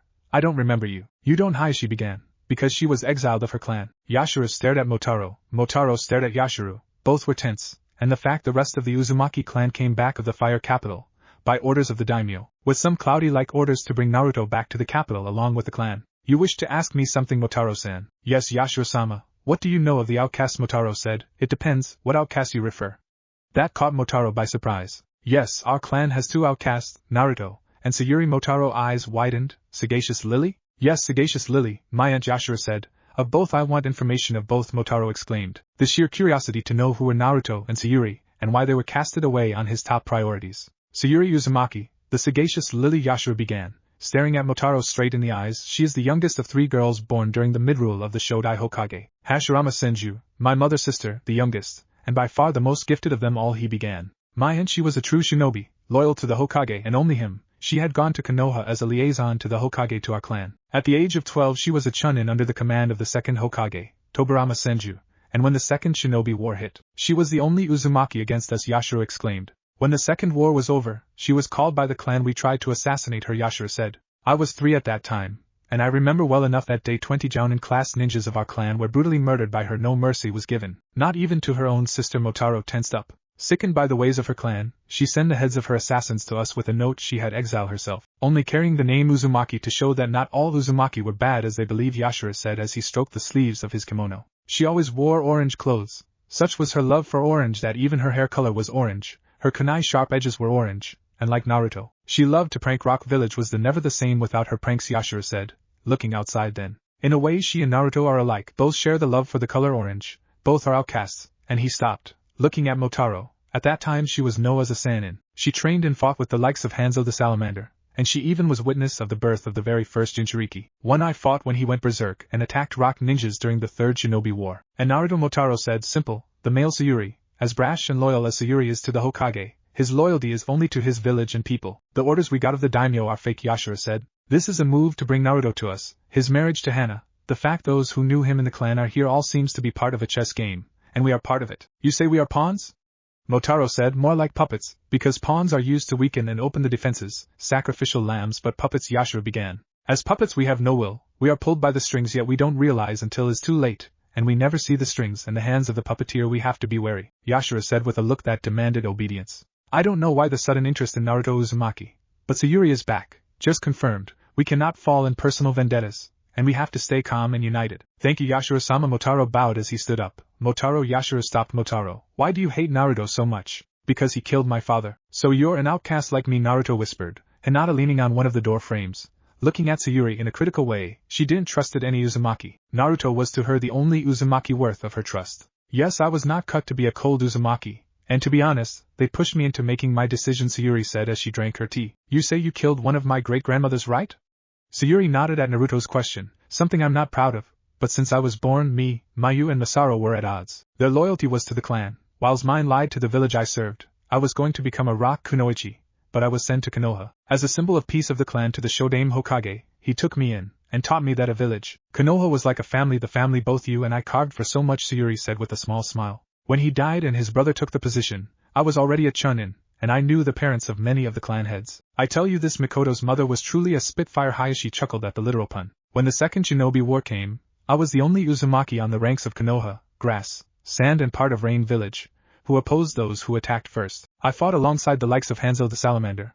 I fought alongside Danzo the Warhawk. I saw how Sarutobi became the god of shinobi. I saw the birth of the first Jinchuriki. Naruto eyes widened at that, and so of Hinata's. I guess you know him, old, a hermit that roams the lands, looking for the likes of him, imparting them the knowledge he gathered throughout his life and how to fight, and control the power of a Bijou. Naruto nodded at that. Remember, young one, you are now part of us, a brother in arms, in tears. Enjoy, never let the power consume you. The words of the hermit till this day had kept him away of actually lusting for Kyuubi's power. The bloodlust sometimes he and every Jinchuriki had, he had overcome it with great doses of ramen. When the war was over, I was called by my clan. I had on my belt at least 50 deaths of Uzumaki, along with 100 rock ninjas and 70 Rouge Rain ninjas. When I was halfway, I was ambushed by my own clan, Sayuri said, looking at Hayashi. The battle is an example of how long a clan is willing to go to keep their secrets. Although we use not so drastic methods, a branch member there actually snorted at that, earning a glare of Hayashi. One thing is a seal that keeps the secrets of the Byakugan away of greedy hands. Other is killing a member of their own clan. The blood spilled that day taught all clans how low they would go just for revenge. Not even the Kagaya clan went to that length, Hayashi said while looking at Naruto and Hinata, especially at Hinata. I fought and killed them, to someone of me, who trained with Hanzo, and proudly can say defeated. It was a child's play. Yet to my horror I saw that they had sent my own cousins and sister to do the deed, and they had complied without hesitation, so I fought like that without hesitation, Sayuri said, making Naruto sigh. He was caught in a similar position. I know what you think, Naruto-kun, you are caught in my position, and you're both right and wrong. Right, because those you will fight in the future are your family, your blood. It's hard to attack them, it takes a lot of courage to do so, and more to go to the lengths I went. But you're also wrong, unlike me, you were casted away, just because you were a Jinchuriki, too soft for their standards. Trust me on this, they deserve every ounce of pain and suffering you are willing to give them. It's time they all pay for the wrongs made throughout their existence. Rape, murder, arms dealings, terrorism, torture, prostitution, and the list go on, continuing the vicious circle. Innocent are caught in the crossfire, and the new generation falls in the same temptations that their familiars had fell to, yet you are out of that circle. You, one of the new generation, son of the clan head itself, you my grandson, you can make the change. To stop it, to destroy it from the root, Sayuri said while looking at Naruto straight in the eyes. I know this because unlike you are not alone, just like your father you're meant to rock the world. Naruto eyes watered at that. Words actually coming out of a familiar he didn't knew and actually was like him. Not with the demon stuck in his belly part. But he knew that at least he wasn't alone. Looking at Hinata he understood what Sayuri said. He is never alone. Besides, I owe you 12 years worth of birthday gifts and parties. The Uzumaki clan is known for never making birthday parties. The heartless Sayuri muttered. So you and I are going to go out ambush the remaining clan members with some stench bombs with pink dye. Naruto eyes widened, as his mouth hung open, as did of Hinata's and the branch member. I forgot to mention Sayuri-san was known as the prank queen and responsible of the most degrading pranks ever to be cast on Konoha. Father still turns purple every time he remembers what she did to the clan council room. Hi, she said with a shroud. So what do you say, you're up for it? If possible, the Hyuga present actually felt a chill run to their spines when they saw the twin grin of Sayuri and Naruto. I'll bring the dye, I still got pink neon stashed on my stuff. Why I accepted this in the first place, Sasuke thought as he was tugged by Sakura and Ino, one in each arm. Sakura dressed with a pink kimono with red blossoms around the fabric and a green obi that matched her eyes, and Ino who was dressed in a purple kimono with white flowers around the fabric and a white obi holding the kimono. The fact she was showing cleavage didn't help at all with the fact that Sasuke was about to burst, and his inner pervert, that he kindly called inner Kakashi, was howling like a wolf, shouting to take both girls there and there. Is your duty to find a pair of wonderful girls, Sasuke-kun, was what his mother had said. The clan must grow strong. And I know the Haruno and Yamanaka girl had the hots for you and it will help with the relations among clans. I know I must do this for the good of the clan, but Sasuke thought as he looked at both girls, both sporting Naruto trademark grins. If something incredibly awesome doesn't happen in the next 5 seconds, this pair will rape me. As by Kami intervention, the trio saw Naruto pass by, a huge bag of something hoisted on his back. Then 5 seconds later a small elderly woman, actually jumping on a staff/cane, a bag bigger than her on her back. Not sooner than that, Hinata passed by. Hanabi on tow, Naruto-kun, Sayuri-san, please come back. She yelled as Hanabi just stared at her sister, then at the Uchiha. Naruto is going to prank an Uzumaki convoy with his great-grandmother, the youngest Hyuga said with a smile, a camera on her hands. Pink neon Uzumaki with the stench to peel off the paint that goes on my album. Wait me up, sister, she said as she ran behind Hinata. Both girls blinked, before shrugging it and turning to their Sasuke-kun, only to both see they were linked with Raijin. The fuck are you doing here? Sakura asked. Well, Sasuke-sen asked me to cover him up while he escapes goes and covers Naruto. He promised me a date with his twin cousins, oh yeah. Both Sakura and Ino I twitched. You baka. Boom. Bam. Crack. Yo, what happened? Shikaka asked, passing by with a grocery bag. That is the price I pay for having twins with D cups, Raijin exclaimed, twitching on the ground. He pitied Naruto. He had to deal with that every day of his life. Hinata waited at her room, tapping her foot on the ground. She had lost both Naruto and Sayuri in halfway. It was already night, and Naruto hasn't returned to her. She knew that was expected of a man, especially of one like Naruto. He couldn't stay on one place. Like if he had ants on his pants, something that would have sense with Shino if he actually talked and moved as much as Naruto. And she knew that as his future wife, she would have to stand that once in a while, and surely he would come with sake on his system, and either in a super good mood, or full bastard mode. Soon the doors of her room opened wide, and closed fast, a laughing Naruto entering, with his jacket around his waist, his black shirt covered with several pink spots, and his headband around his neck, like she wears it. She narrowed her eyes as he let a sigh of happiness. Naruto Uzumaki, she exclaimed, making him stiffen. Do you realize what hour is it? She asked, crossing her arms. But Hina Naruto began. Both had come to an agreement of not going passionate until they reached their room. There they could let it all go. Both love and hate. Don't Hina me, Naruto. I know you hate all Uzumaki, yet you act like if you knew her all your life. She snapped. Thankfully their room was soundproof. Oh, I get it, Naruto began with a sly smile, walking to her, and then standing behind her. Are you jealous? He began, his hands gripping her hips. Or is just that we don't do things like I did with Granny Sayuri, he said, rubbing his hands around her belly, lifting the fabric of her shirt, and rubbing her bare stomach. Damn it, you even had a nickname to her. She snapped, trying desperately not to fall into his touch charms. Well, she is technically not an Uzumaki. She is an outcast like me, so I never met her, and I could see, he said, as his hands went to her shoulders, that she wasn't faking. She honestly likes me as a familiar, he said as he forced her to turn around. And smashing his lips into her eager lips, both hugged each other, losing each other in the other's touch and scent. Both then collapsed on the bed, kissing each other without any control, then both broke the kiss, Hinata on top of Naruto, their foreheads touching the other. Hina, I know I spend the day with Sayuri, but it was because for fun. I mean, how many times you can find a familiar that acts just like me, especially dressed like me, he said, peeking her lips. True, you have a lot to make up to, she said with a smirk. Oh, and how? He asked. Trust me, Naruto, she began as her hands traveled on his body. You're about to find out with that. She gripped something she loved much of him. Kushina didn't know how to feel now, piss of annoyed, but since both emotions were so close to each other, she could easily feel both at the same time. The remaining members of the clan had come at the elder's request. It seemed they had their own agenda regarding Naruto, and she didn't like it. If someone would use Naruto, that would be her. Besides, she is the clan head.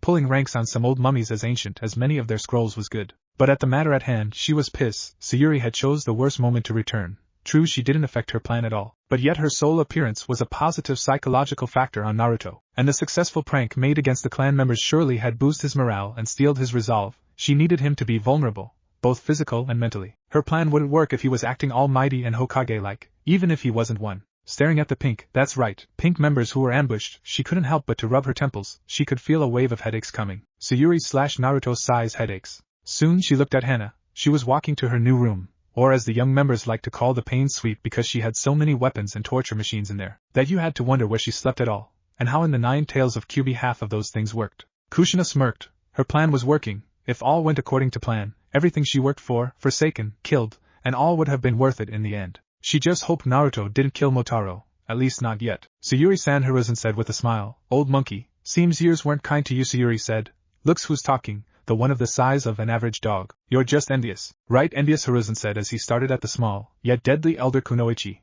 I hear the rest of the clan has returned of the fire capital. Yep, they carried this, she said as he pulled a small note, with the daimyo seal on it. Naruto-kun surely knows how to give a distraction. Hundreds of shadow clones armed with pink neon paint-filled balloons. Oh, the horrors that boy could unleash on a war. I hope he never participates in one, Sayuri said, seeing the expression of the Hokage, angry, sad, surprised, then amused. Is a good forging. But a forging in the end, he said as he ripped the letter and tossed it on his ashtray. Naruto would never return to his clan. Even if Kami itself ordered to him, he would rather kiss Kyuubi than do that. Sayuri smiled at that. True, Sayuri replied, looking at the pictures of the past Hokages, and stopping in the one of Minato. Even if Rock hates his guts, Daichi and the new Tsukikage respects the Yondaime power. He did what he did to defend his home. They understand that, Sayuri replied. They and a handful, she added as she focused her attention on Hiruzen. So what do you think? Naruto-kun has a killer fiance. Good friends. He has an average life, Sayuri said. I was referring as a shinobi, you old coot. Oh, that. He has an astonishing affinity to wind elemental. He is agile like a fox, not to mention has a killer aim and makes plans into place. He is nothing short but a genius in combat. I yet have to see how much control he has over Kyuubi's chakra. And if the rumors about him being Demon Lord are true. Oh, I assure you, Sayuri, they are true. He is Demon Lord. As for control of Demon Chakra, he can only reach 3 tails. If he goes 4 tails, he loses control, and goes on a rampage. It shortens his life every time he goes 4 tails. That's why he has forbidden to use it, along with his sexy jutsu and his scythe. Oh yeah, I heard about that too. With it he reached souls of entire armies, and split spirits of men in 2. Can't wait what the exams had to offer. Oh, trust me, Sayuri, these exams are going to blow your head. Word, Hiruzen said, taking some sort of loose stance and crossing his arms in a crazy way. You know that if Killer Bee sees you acting like that, he will start rapping without any mercy. The day of the exams, the 12 had gathered on the same spot, inside the room where they were told to go, only to be nearly chocked by the sheer amount of people on the room. Fuck, Kakashi-sensei wasn't joking when he said these exams would be full. Naruto shouted, damn it, I think someone is groping me. Niji hissed. Only to receive a spank. Motherfucker, he exclaimed, never using his Byakugan for seeing who was doing that, and never noticing the blissful look on Tenten's face. And what the fuck you complain, Ice Cube? You are being groped by a girl. I'm being sandwiched by 2 guys. Kiba exclaimed, all looking at him, and the 2 grass ninjas who were in fact sandwiched him. There was no more space, one of the grass ninjas exclaimed. In any case, it seems competition will be severe, Shino exclaimed, somehow tilting his shades back in place, and looking at Gaara. He is a Jinchuriki, Ino exclaimed. How do you know? You got into his mind? Naruto asked. Not since the bee incident. His tailed beast actually wanted me to take it with me. Besides, that guy has marks like you, Ino commented. Care to enlighten me? I am a little rusty in the Bijou zoology. Sigh, troublesome blonde Shikamaru began. Yujuto has the cat-like eyes, Daichi has whisker-like marks like you, Killer Bee has horn-like marks on his left cheekbone, Rina and Chinatsu have weird eye colors only akin to their beast's eye colors, and you have whisker marks too. Gaara has the rings around his eyelids, Shikamaru said. Oh, never noticed them, Naruto said, making Shikamaru sigh. And how you can't notice them? You got to see yourself in the mirror every day, Sakura exclaimed. Well, I got a fox on my belly. One who found a hobby in making pervert dreams and adding it to Hinata-chan's mind, he began. So it was him all along. Does that 9-ass fucker has the slightest idea on how many orgasms I had on one single dream, she hissed, enjoying the position behind Naruto, and grasping her earlobe with her lips. No, but by the sounds you made at night you weren't complaining, Naruto exclaimed. Keep fucking like that, Naruto, and I'll make sure you don't even stand straight after our honeymoon. Well, that was informative, Chuji said as he sucked a chocolate bar. Do you have to do that? Ino asked. Yes, my hands are trapped on something well-shaped, and my chips are crushed. Damn it, you big-handed asshole, that well-shaped something is my ass. Oh nice, he said with a grin. One that vanished as Ino attacked him by biting his cheek, right in the swirl. Ouch. They act like married couples, Shikamaru muttered, Look who's talking, the only guy in the group without a girl, Kiba exclaimed. Huh? Shikamaru rose an eyebrow at that. I beg to differ, but Lee has no girl with him. Are you sure? Because I heard that he is the eye candy of a pair of Katten chicks, Kiba said with a smirk. And Shino? Shikamaru asked, ignoring the shocked look on Rock Lee and even Niji's face. I have an arranged marriage with a lady who has influential familiars and loves bugs, Shino said. And what about Kiba? Unless Sasuke turns out only being handling Sakura, then Ino ends up with Chuji. Hence you ending alone. Kiba just smirked as he saw the Uchiha groan when Sakura hugged him a little bit too hard. Oh Shika, I'm already married now. That was unexpected. Say what? Nearly all the room screamed, some shocked, some in envy, the rest in pure, simple disbelief. How come you are married before me and Hinata-chan? We were supposed to be married before anyone. Naruto exclaimed. Well, it's complicated. She was also to be wed to me, but her family is kinda at odds in traditions. They marry as soon the announcement is made, so I was married at the tender age of 2. And here to think my clan was fuck up in those terms, Naruto exclaimed, enjoying the growls of the 9 Uzumaki in the room. Well, not exactly in fairy tale, but she cooks well, and well, Akiba blushed at that. Well, spit it out. Ino exclaimed. She is kinda old. Old? Shino asked. Old as a teenager or old as a walking mummy? Sasuke asked. Old as a teenager, Ubrimo, Kiba snapped, somehow moving his hands, and pulling a picture, one he showed to all, including to those who were just listening. Son of a bitch. Holy mother of mercy, look at those. Lucky bastard. He must sleep well on those pillows. Look at that face, is an angel. Bastard, that's Haku. That one came of Sakura, Naruto and Sasuke. You know Haku-chan? He asked, looking at the picture of his snow angel as he dubbed her. Of course we know her. In first she turned us in pincushions, especially me. Second she was Zabuza apprentice, so she could kill you all as Zabuza, and third I know those weren't there when Sasuke and I fought her, and is a she? She well Haku told me is a fucking dude, Naruto exclaimed, pointing at Kiba. Oh, I can tell you Naruto is definitely a she. Kiba exclaimed proudly. Motherfucker asshole, he got to home. This village is so fuck up. Genin get laid before killing? Where I can get citizenship, this place is heaven. You screw her. Sasuke, Naruto and Sakura screamed again. Well duh, I need an heir, and is Inuzuka thing. My mom is young as Kakashi-sensei, I think, Kiba said. I still wonder how she hide those, Naruto wondered out loud, not noticing the menacing aura around him. I mean, you can't just wrap 2 F-cups like that, he said. F-cups? Damn dog bastard. You are one lucky SOB. All stopped in the room as an explosion filled the front of the classroom, and Sasuke froze on spot. No, not him, anyone but him. He exclaimed with a pale look on his face. That's right, homies. Raise your hands for your man. The voice said in the smoke screen. Oh yeah, now this exam's got interesting. Gimme a hell yeah. Naruto exclaimed. Hell yeah, homie. The hottest thing since peeping has arrived, the voice exclaimed as the smoke cleared. In the place stood a man with dark skin, muscular, dress all in white, a white scarf hanging around, behind him 7 katana hilts, gray pants, a tattoo with the kanji steel on his right arm, a strange horn-like crest etched on his left bone cheek, dark shades, with a headband of Cloud Village, pale yellow hair tied in several dreads and held in a ponytail, and making a pose. Here I am, people. The first examiner of this exam, yo. The dark-skinned man said. All the Cloud Genin just slapped their foreheads. Yo, Killer Bee's on the house. Naruto exclaimed. That's right, homie. I'm Killer Bee, I'll fuck you all, dog. Killer Bee exclaimed, crossing his arms on a cocky way. Word.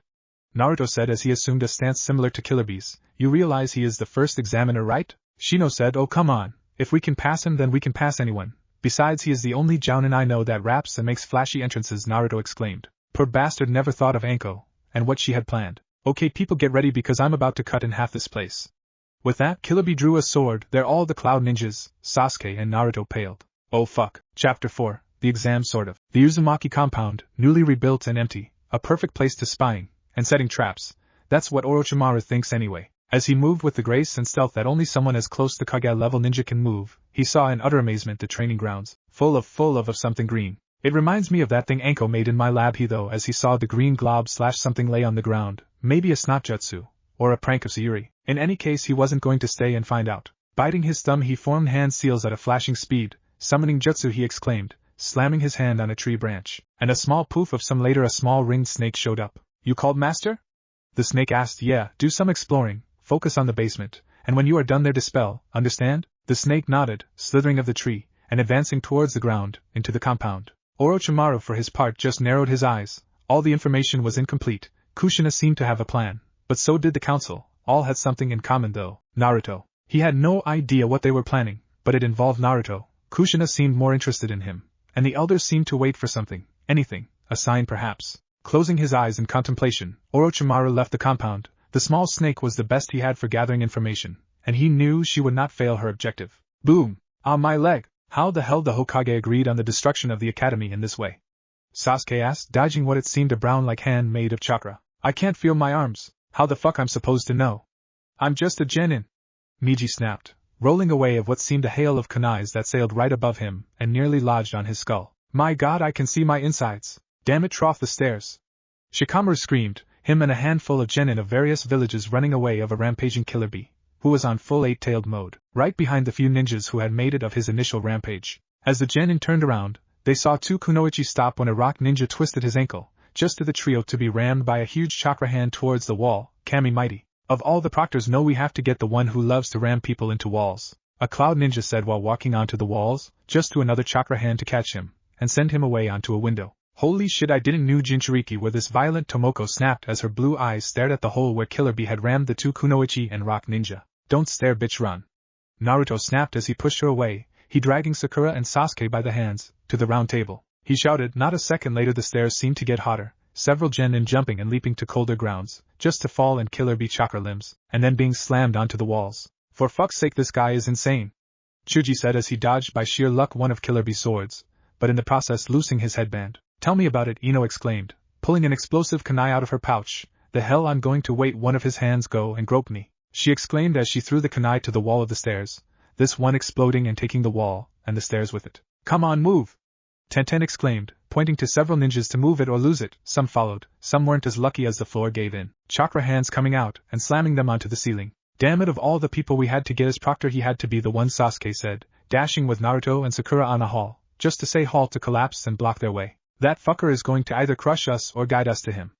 Kiba exclaimed. Hinata, use your Byakugan, he exclaimed, Akamaru trembling on his coat. I can't, if I use it I might go blind with the thickness of his chakra cloak. Damn it, we are fuck up. Relax, Kiba. There are still roads we can follow, Shino exclaimed. Are you on crack or what? That guy is guiding us to him. He is going to kill us, to eat us. The fuck I will do that, yo. Holy shit, he is here. Make a run for it.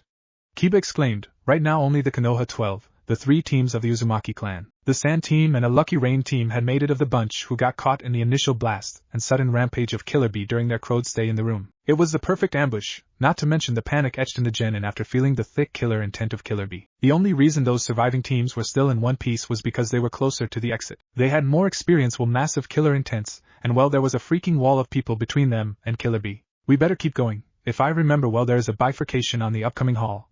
Both have exits, we can make it outside, Lee exclaimed. He is right, now move, Neji exclaimed, leading the charge. This is pointless, Gaara exclaimed, walking slowly, maybe to you, but I will not get caught by those hands. Move it, Gaara, Temari ordered, for once her anger in control of her fear, because she had snapped at Gaara. Temari shut. No, you shut up and move, she snapped, now fully in sister bitch mode, a mode Gaara even feared. Nodding slowly, the sand user walked away, his sand covering him of any debris. As the teams ran, the screams of agony and mercy of other teams filled their ears. My arm, my arm! Kami, save us! My hands, he took my hands. I can't see. Mommy! Stand and fight. Stand and IARG. No, please, please. The group was shocked. They had never heard so much begging, screams and agonic pleas of mercy. And soon they arrived to the bifurcation Lee spoke of, only to see in fear when the roof there collapsed, closing their exits. No! Haruka exclaimed in fear. Now they were trapped, and in complete silence. It is over?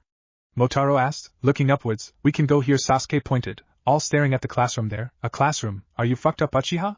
Kiba asked. He is right, there are windows. The debris are too big to any jutsu to have effect, and I fear the structure is weak. Any jutsu might cause it to collapse on top of us, Shino pointed out, looking at the doors of the classroom. Shino is right, we better get in, Sakura spoke, looking at the doors, and preparing herself to open them. Wait, Sakura-san, Lee said, allow me to do so. Maybe there is a trap behind, he said. When he was about to open them he turned, and saw the group far of him. At least stand with me in this. He pointed as he opened the doors, just to be shocked, like the rest. Orochimaru tapped impatiently the floor, his snake-like eyes darting left and right, following the group of shinobi and civilians that came and go, some nodding to his presence, others calling him Orochimaru-sama because of his status as one of the three legendary Sannin. What are you doing, Hibi-chan? Gah-ha! It was a first for many. Orochimaru, the man without fear and skin coloration, had jumped out of his skin at the voice on his right, one belonging to the one of Sayuri. As Sayuri, for Kami's sake, please don't do that again, Orochimaru said in a tone that said one thing, fear, utter fear on the woman itself. Oh please, Hibi-chan. Is not fun at all, just walk in and say hi to a person. Besides, this is the shinobi way of saying hi. Shinobi way? My ass woman. That's maybe the way that brat you call great-grandchildren would use. The snake Sannin snapped. Your sense of humor is of a corpse, Sayuri said as she motioned the snake Sanin to follow her inside the dango shop he and Anko used to frequent, especially Anko. As they seated and Sayuri ordered some dango, Orochimaru noted something on her sleeve, something with eyes. What's my snake doing on your sleeve, Sayuri-san? He asked, as unquote the same snake he had summoned to spy the compound slithered out of her sleeve. Oh her. I found her wandering out in the compound. Guess I wasn't the only one getting some advantage of the lack of Uzumaki inside their own home, Sayuri said with a smirk. Run that to me again, you were also inside? Doing what? Orochimaru asked. Simple, like Sarutobi I also have my doubts about why the clan returned. I was going to come back here, to spend some time, getting to know my grandchildren and how the rest were doing. I crossed them by mere luck, and when I saw them heading back to Konoha it came to me something why they would return, and more with mind-controlling seals. Mind seals? I thought there were no more of those, and only Konoha had the last mind-controlling scroll, Orochimaru asked. It is true, but I heard that the daimyo had those scrolls hidden deep in the vault of the palace itself, guarded by several high-suppression chakra seals and with a high concentration of carbon dioxide. No shinobi could pass that and held its breath at the same time. Those traps are designed to work for an hour. No shinobi alive can hold its breath that long, Sayuri said with a serious expression. I know that, but what you told me has no sense at all. Why they would have those scrolls, when is know that those scrolls belong to the daimyo itself, Orochimaru reasoned. That's exactly what I though. So when Naruto and I ended our little ambush on them, and I snatched a fake letter of the daimyo saying that Naruto should go back to his clan, I grew suspicious, so I decided to investigate. You're going to love what I found on their attic, Sayuri said. Master, I found something interesting in their basement, she snake hissed. Something tells me those two things are something a part of a different plan, but with the same objective, Orochimaru said with a serious frown. Naruto, Sayuri said seriously. Yes, tell me what you found, Sayuri. The hell are you doing here? Kiba said as he stared at his worst enemy yet, his natural enemy of course, Yujito and I me? Well, I'm the second proctor of the elimination exams of course, dog boy, Yujito said with a single arched eyebrow, looking at the dog user with a mental smirk. What do you mean the second elimination?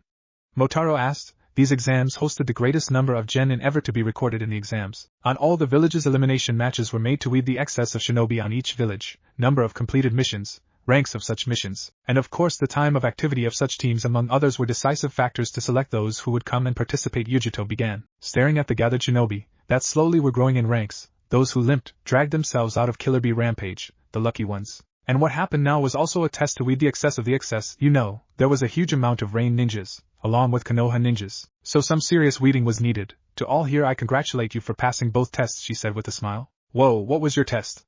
Naruto asked, looking at the girl who was the fourth oldest Jinchuriki in existence, just that no one dares to tell her that. Simple Foxy, Yujito said using her favorite nickname for Naruto, who scowled at that. The first test was to survive Killer Bee Rampage. Only those with fast reflexes and those who has previous experience fighting and dodging a Jinchuriki would pass since they are used to sudden destruction and massive killer intent. The second test, however, my test was to make it out here, in a scenario of destruction, unstable and that could collapse in any moment, blocking your exits, and in a way forcing those to look for an alternative way, going trough the third and second floor, where Killer Bee-sen was waiting for all of us, Shino said. Exactly, Bug Boy. This maneuver is used mostly on missions that require to pin and guide a target to you rather than you go to him. Most shonen use this tactic along with jounin in highly fortified compounds of criminal warlords with huge amounts of samurai at their disposition. There the only thing valid is kill all that's not friendly, scare the target to go in the way you want it to go, and then hear his or her screams of mercy. Trust me is a satisfactory sound, and more when you see what he or she has done with people, prostitution, drugs and selective assassinations,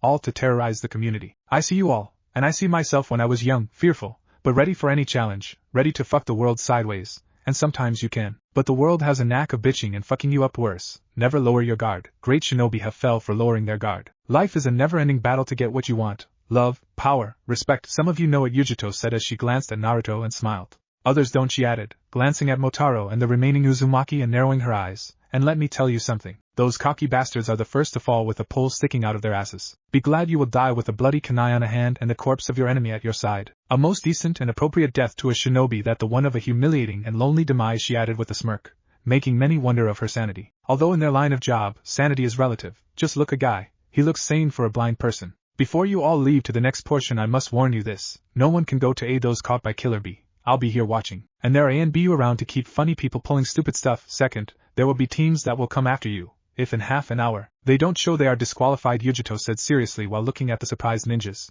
Now you must go to the adjacent room, there in half an hour the proctor of the first portion of the exams will begin. Good luck to you all, Yujito said as the ninja began to leave. Ninjas who were hurt, of grass, mist, rain, rock, cloud and leaf began to leave to the room that was connected to the room they were by a door. Only the Konoha team remained, along with Motaro, Hana and Aiko, the Sand Team and a last pair of teams, one of Mist Village and other of Waterfall Village. Rina-chan? Akira-san?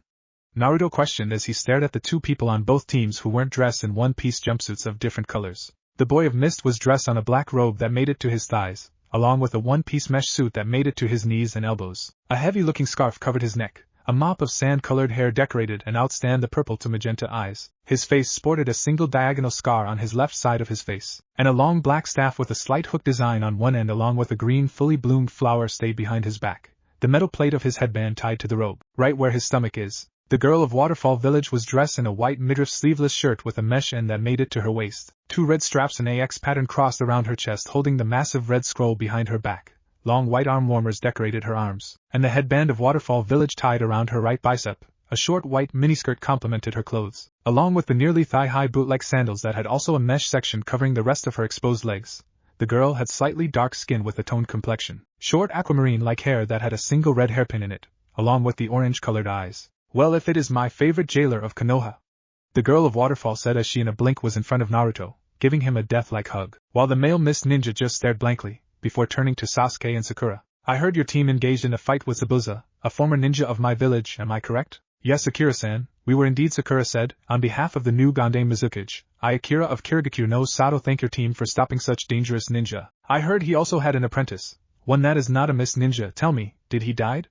Akira asked with a slight smirk and adding emphasis on the he. Yeah, he died alongside Zabuza. The sword of Zabuza is a grave mark for his tomb on the land of waves, Sasuke said, making Akira sigh. Good to know was all Akira said as he bowed. Of all the Jinchuriki I have ever met, he is the most polite. Tenten began, overlooking a blue Naruto still on the death hug of the Waterfall Ninja, and Hinata trying to pry Naruto of the girl's arm, and the one with less eccentricities she added, oh, you forgot the only word we can tell in his presence, or directed to him? Niji asked to his female teammate, who shuddered at the memory of you mean ass. No!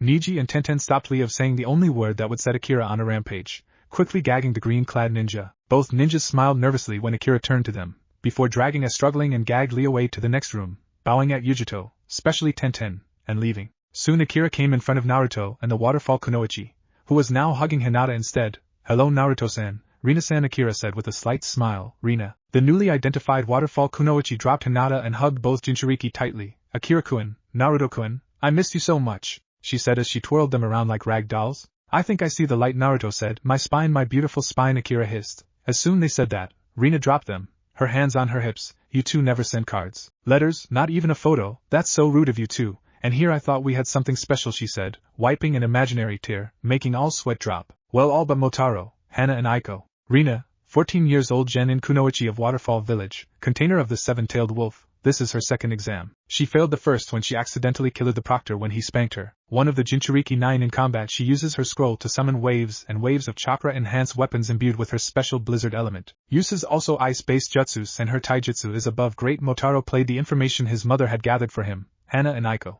Akira, 14 years old, Genin of Mist Village, container of the three-tailed turtle. This is his first time on the exams. He is by far the less eccentric. Homicidal, a flashy-dressed member of the Jinchuriki 9 in combat, he favors a staff with a hook that is imbued with his demon chakra to cleavage his opponents, even with the blunt ends. Some say the flower in the staff is in fact result of the demon chakra. Her also uses water-based jutsus. As all Mist Ninjas, Motaro narrowed his eyes then at Naruto. Naruto Uzumaki, 12 years old, Genin of Leaf Village, contained of the nine-tailed fox. This is his first time on the exams. By far the brashest and flashy-dressed of the nine, he contains also the greatest reserves of the nine, and has the less patience of them. In combat he favors the use of clones to overwhelm his opponent into submission. Also it is known he has several wind-like jutsus, and several more self-created in his arsenal, along with the unknown weapon that is believed to be the Yondaime Hokage prize tri-pronged kunai, the youngest of the nine. Acquire the kunai, Aiko Hana commanded. The girl nodded with a nervous nod, and stared to advance at Naruto, just to stop when she saw the red-head sand ninja approach. Jinchuriki, the trio turned their attention to Gaara itself. Well, the technical name we got is Power of the Human Sacrifice, but I would prefer rather the term Churka Jailers is less insulting, Akira said.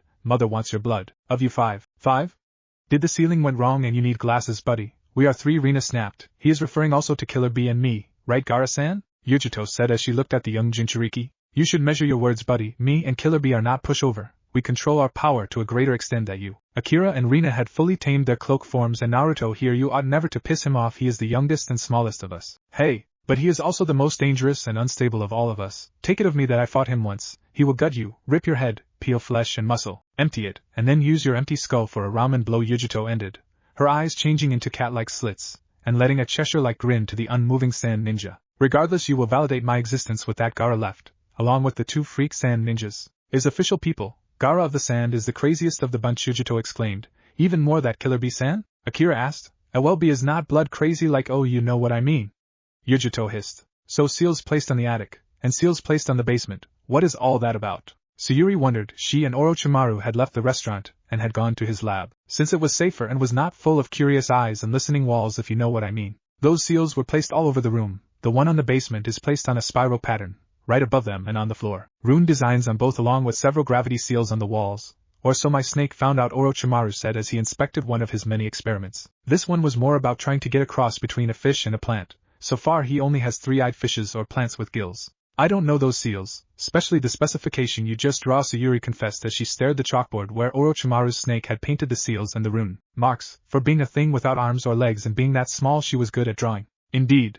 But you do know the seals placed on the attic, Orochimaru said, making Sayuri narrow her eyes. I do. Those seals are in fact part of the Uzumaki darker heritage. Darker? Then was the hell is the slavery and prostitution they do so blatantly? Orochimaru hissed. Initiation for both main and secondary families members such as children of the age of 8 above, she added. Well, fuck, Orochimaru said. He knew clans had their way to initiate their children into the clans in an active form. The Hyuga main children had to witness the sealing of the branch children, while the Uchiha had to perform a fire jutsu, or others like the Murasama who instead of those things made their children to forge their own blade. Since their swords were extensions of them, they had to feel it, own it, know it. So what better way to own, know and feel your weapon than to make it? What does it do exactly? It turns your brain in jelly. Say what? That seal is what the clan calls mind and behavior modification seals. You know the brain is complex. You can ask Inoichi-kun about that. Orochimaru nodded at that. Damaging the brain is an easy task, even more with seals. The Hyuga clan seal is a clear evidence of it. He nodded again. But the tricky thing is to control it. There the seal enters. Hold on, Sayuri. If I think what I think you're about to tell me, this could be an instant kick out of Konoha to the Uzumaki clan. Such kind of jutsus are forbidden, and are instant exile of the related to that. I know, Oro, but the thing is that the seal they have is severely modified, she said, looking at the Sannin straight in the eyes. What do you mean? Usually the seal affects the brain slowly. A week long of exposition to the active seal is enough to make the target becomes a puppet to the user. But this one, yes, this one is made to completely erase the memories and implant new ones. So what to do now? Sasuke asked as the group entered the less crowded, but still huge classroom, which sported ninjas who were tending their wounds. Several of them had lost part of their clothes, not to mention many sported nasty burned and fully scarred gashes. Well, we can go there, Sakura suggested, pointing to the position where the Uzumaki team was gathered.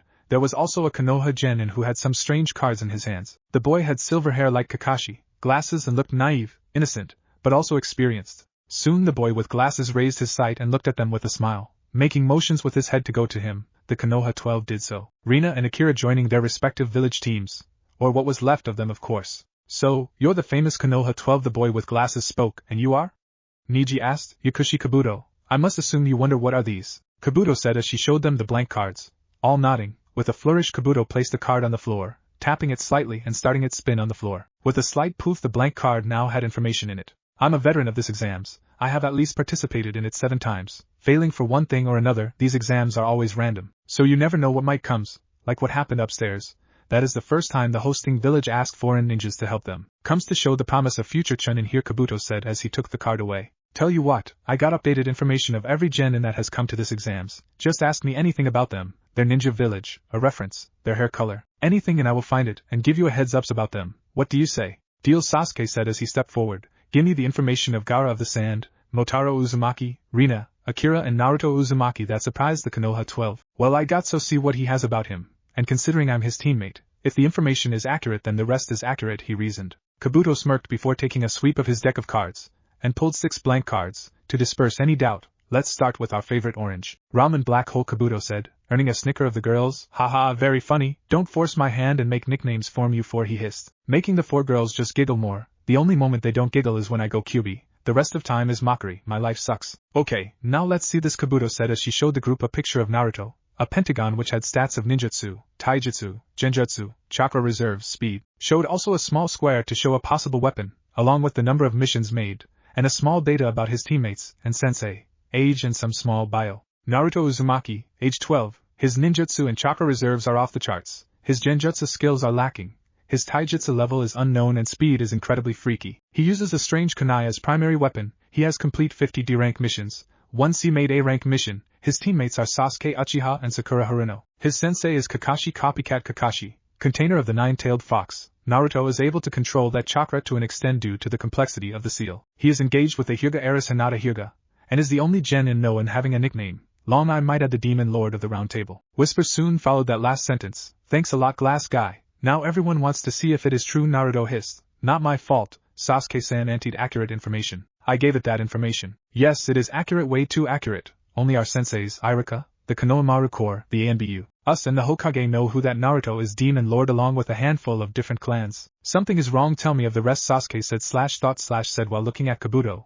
With a smile, Kabuto pulled the second card, the one of Rina. Rina, 14 years old, kunoichi of Waterfall Village. As Naruto-kun, her ninjutsu and chakra reserves are off the charts, genjutsu non-existing, taijutsu a mystery, and speed the same of Naruto-kun. She has complete 120 D-rank missions, 4 C-rank missions and a single B-rank mission, container of the seven-tailed wolf, owner of the winter. Her ninjutsus are able to freeze all, and his special weapons are something that make her Chunin and Jounin material. But her temper leaves a lot to desire. In combat is better to avoid her. She is skilled with or without the other chakra, Kabuto said as he pulled the third card, which turned to be of Akira's. Akira, 13 years old, shinobi of Mist Village. As Naruto-kun and Rina-chan, he has the same stats. He wields a huge pole with a hook, both sharp enough to cut 3 men in half while hiding behind a granite rock, container of the three-tailed turtle, mass user of waters. His ninjutsu skill are perfect since he is of an island surrounded in water. In combat you better fight him without uttering a single curse. Specially AUFFF. Kabuto never finished his sentence when Naruto had his hand met his mouth.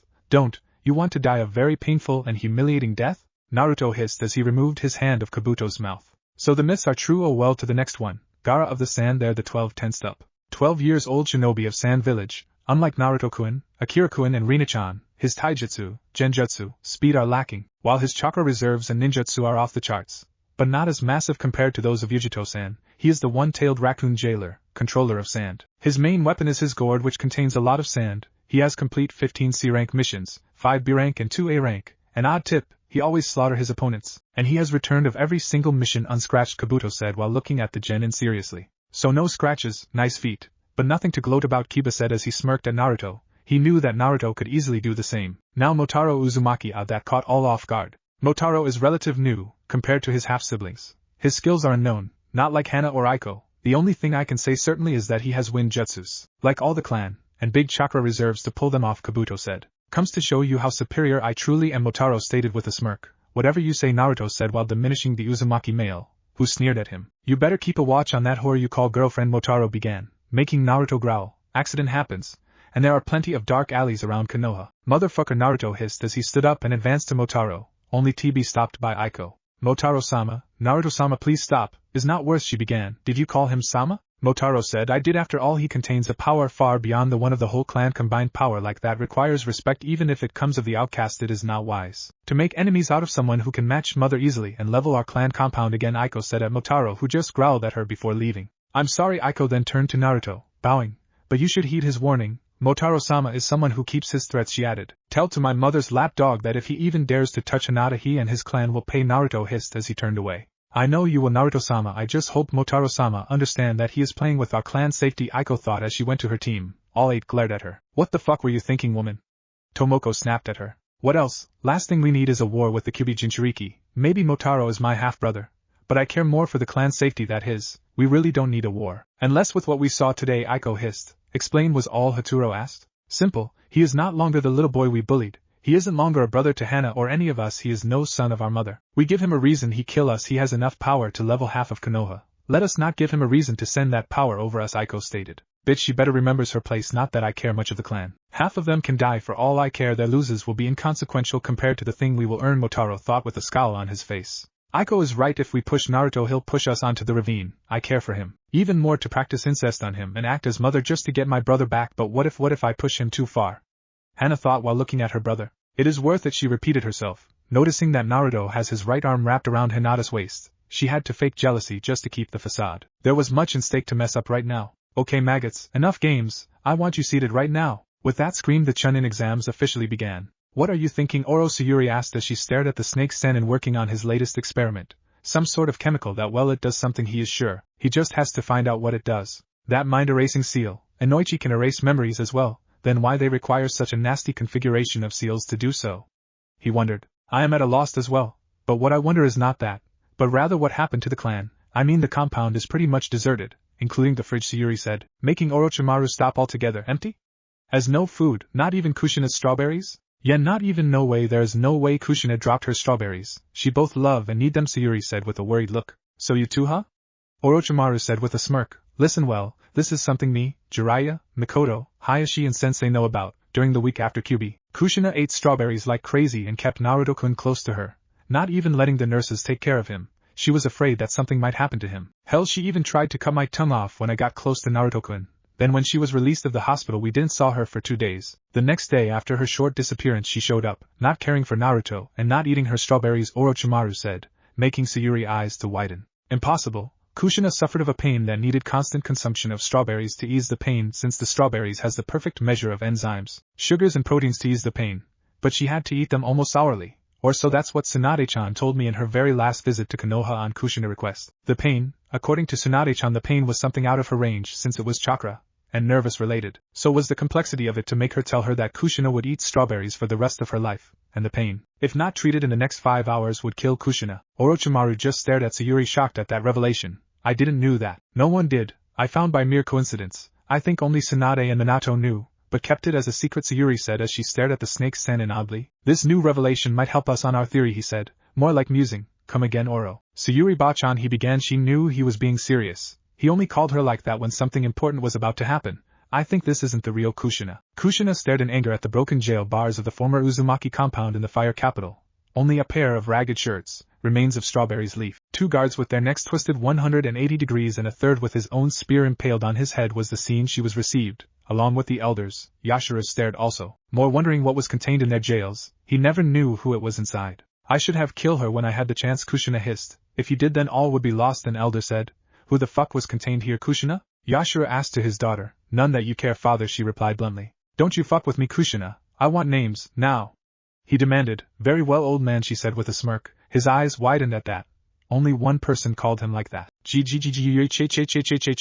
grunted in pain as he felt something pierce his chest. Looking, he saw that the same spear that had killed the guard was now lodged on his chest, courtesy of his own daughter. Why you're not Kushina, he hissed as blood poured of his mouth. Very perceptive, old man, Kushina said as she pulled the spear out, just to lodge it again, this time in his heart. Be bitch, I should have Kano, he hissed as he collapsed on the ground, the elders looking at him in scorn. He I hope kill you all, including you, Junko. With that, Yashira let his last breath, his eyes glazing, and his body going limp, but with a smile, a secretive smile. Send branch members to his room. Check all, Kushina said as she kicked Yashira's body. Bastard. This is too easy, Naruto thought as he stared at the questions of the first portion of the Chunin. True, he sucks at written exams, but it's because he can only memorize the complicated, long and boring speeches that seem to relate with super powerful ninjas. PFT, come on, this is piece of cake. What was the name of the 3 great dojutsu? Of course, the Sharingan. Byakugan and Rinnegan. I mean, all 3 are freaky. That, and Hinata is forcing me to study it. Also helps to have a girlfriend / soon-to-be wife that in order to sleep naked with her must first study at least 3 books of the Hyuga library. Oh, the joys of being manipulated by your woman's body. Oh, you got to be kidding me. If the Jinchuriki shared a mental link they would have agreed, because one of the questions included the names of the 9 jailers. Oh man, this is painfully easy. Let's see, Gaara, Yujuto, Akira, Rashi, Daichi, Raijin, Rina, Killer Bee, and of course me. Better to write my name instead of me. Of that would be some serious mess up, Naruto thought as he wrote the names of the 9 jailers. It was pure luck that he, Akira and Rina were the only people on all the freaking classroom not cheating. Great, the 3 jailers turned to be bookworms. Of course they can be talking with their inner demons, asking them questions, thus cheating, but in a way no one can be sure. Unless you're a Yamanaka. Only the sand guy seems to be the only one cheating of the 4. Well, this exam is technically answer questions, but of all the people I had to get them, the bookworms. Well, at least if they are cheating they are doing it in the most subtle way, one Ibiki Marino thought. His eyes scanned the hopefuls Chunin. At least 56 teams of the huge number of 345 teams that first made it first before Killer Bee Rampage were there sitting. Number 34, this is 5th strike. You and your team are out. A proctor said let's make it 24 teams. Because in the past hour those 56 remaining teams have been reduced to 24. The exam was simple. Answer 10 questions in the next hour. The last question would be given to the class in the last quarter. But there was a catch. If you cheated you lost points, since all started with perfect 10. Get caught cheating 5 times and you're out. If one of your teammates scores 0 then your team gets screw. And if you fight with the proctor you get screwed by the proctor. Simple as that. But to those smart, the exam was designed to force you to cheat, as the eyes of the Sharingan, the dual Byakugan veins, the dog barking, the mirrors on the ceiling, the mind transfer technique, the shadow imitation, the bugs, the chakra in intervals, and of course the floating eye was of any indication, of all the ninjas. The most creative way to cheat had been that chakra flaring SE by no less by the locals, and used to transmit those who knew the code the answer. Coming out of the QB jailer, now that was creative, surely it was the answer relating them. A little advantage for the house team didn't hurt. After all, only the jailers knew the names of the rest, and the answer to that question would be accepted if they put the names corresponding to the number of tails each beast. The jailers contained, a little low trick, but hey, is just all matter of reading. Looking at the clock, he smirked. It was time to drop the bomb. Okay maggots, drop pens, this is the last question. A beaky voice boomed over the whole classroom, making all gulp. This was it.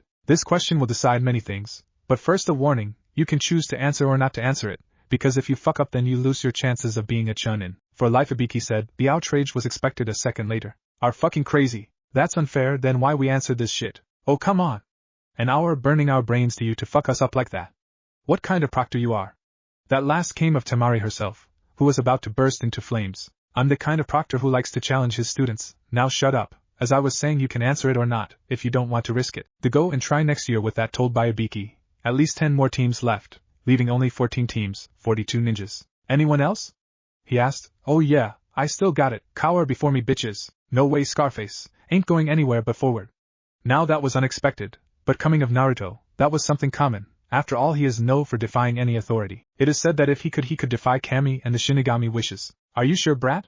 This is a one-shot opportunity. You mess and you are stuck as a gen. In Ibiki taunted. Like hell I'll believe that shit of you. Rina-chan killed the proctor by accident a year ago and didn't got banded to become chunin. So why we should get fearful of you? You hold no power over us, either me. You're just another obstacle. One I will crush if necessary to get to chunin, so bring it on.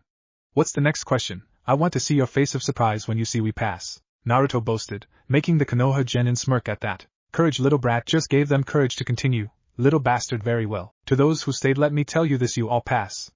Now that was not something normal. Say what?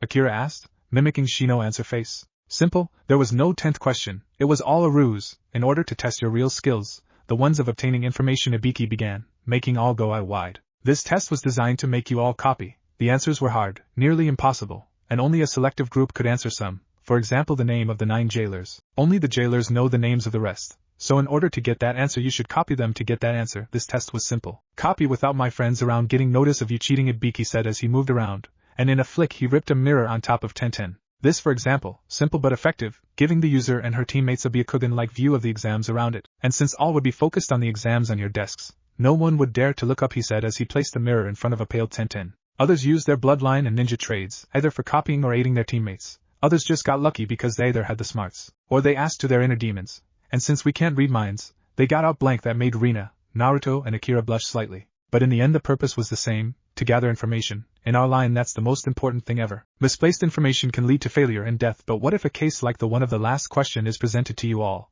where both ends mean something bad? What would you do?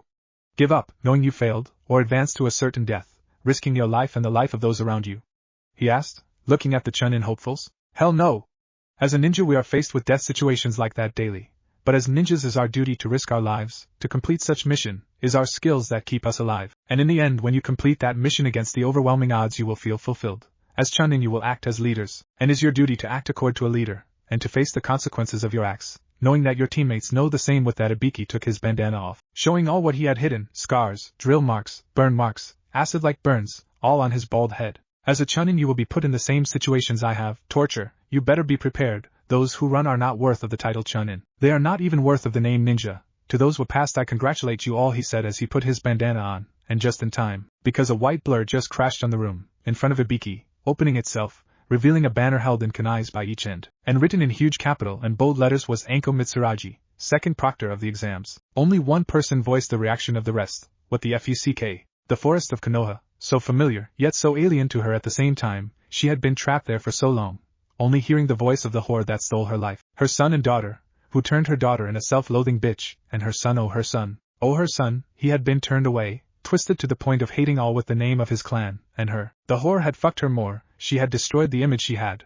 Her son hated her. But no more, the bitch was about to learn that no one fucked with her family. She was going to recover her life, her family. She was going to spill the whore's guts all over the compound, and use her head as a jack-o'-lantern. Yeah, but first my son, she must, as she chewed a strawberry. No one fucked with the Red Death and lived to tell the tale. What if Neglected Naruto has a fiance? And thanks for watching my video till the end. If you enjoy this content, then do consider subscribing to my channel, and leave a like if you guys need the next part. Comment down, and thanks for watching the video, and see you guys in the next video.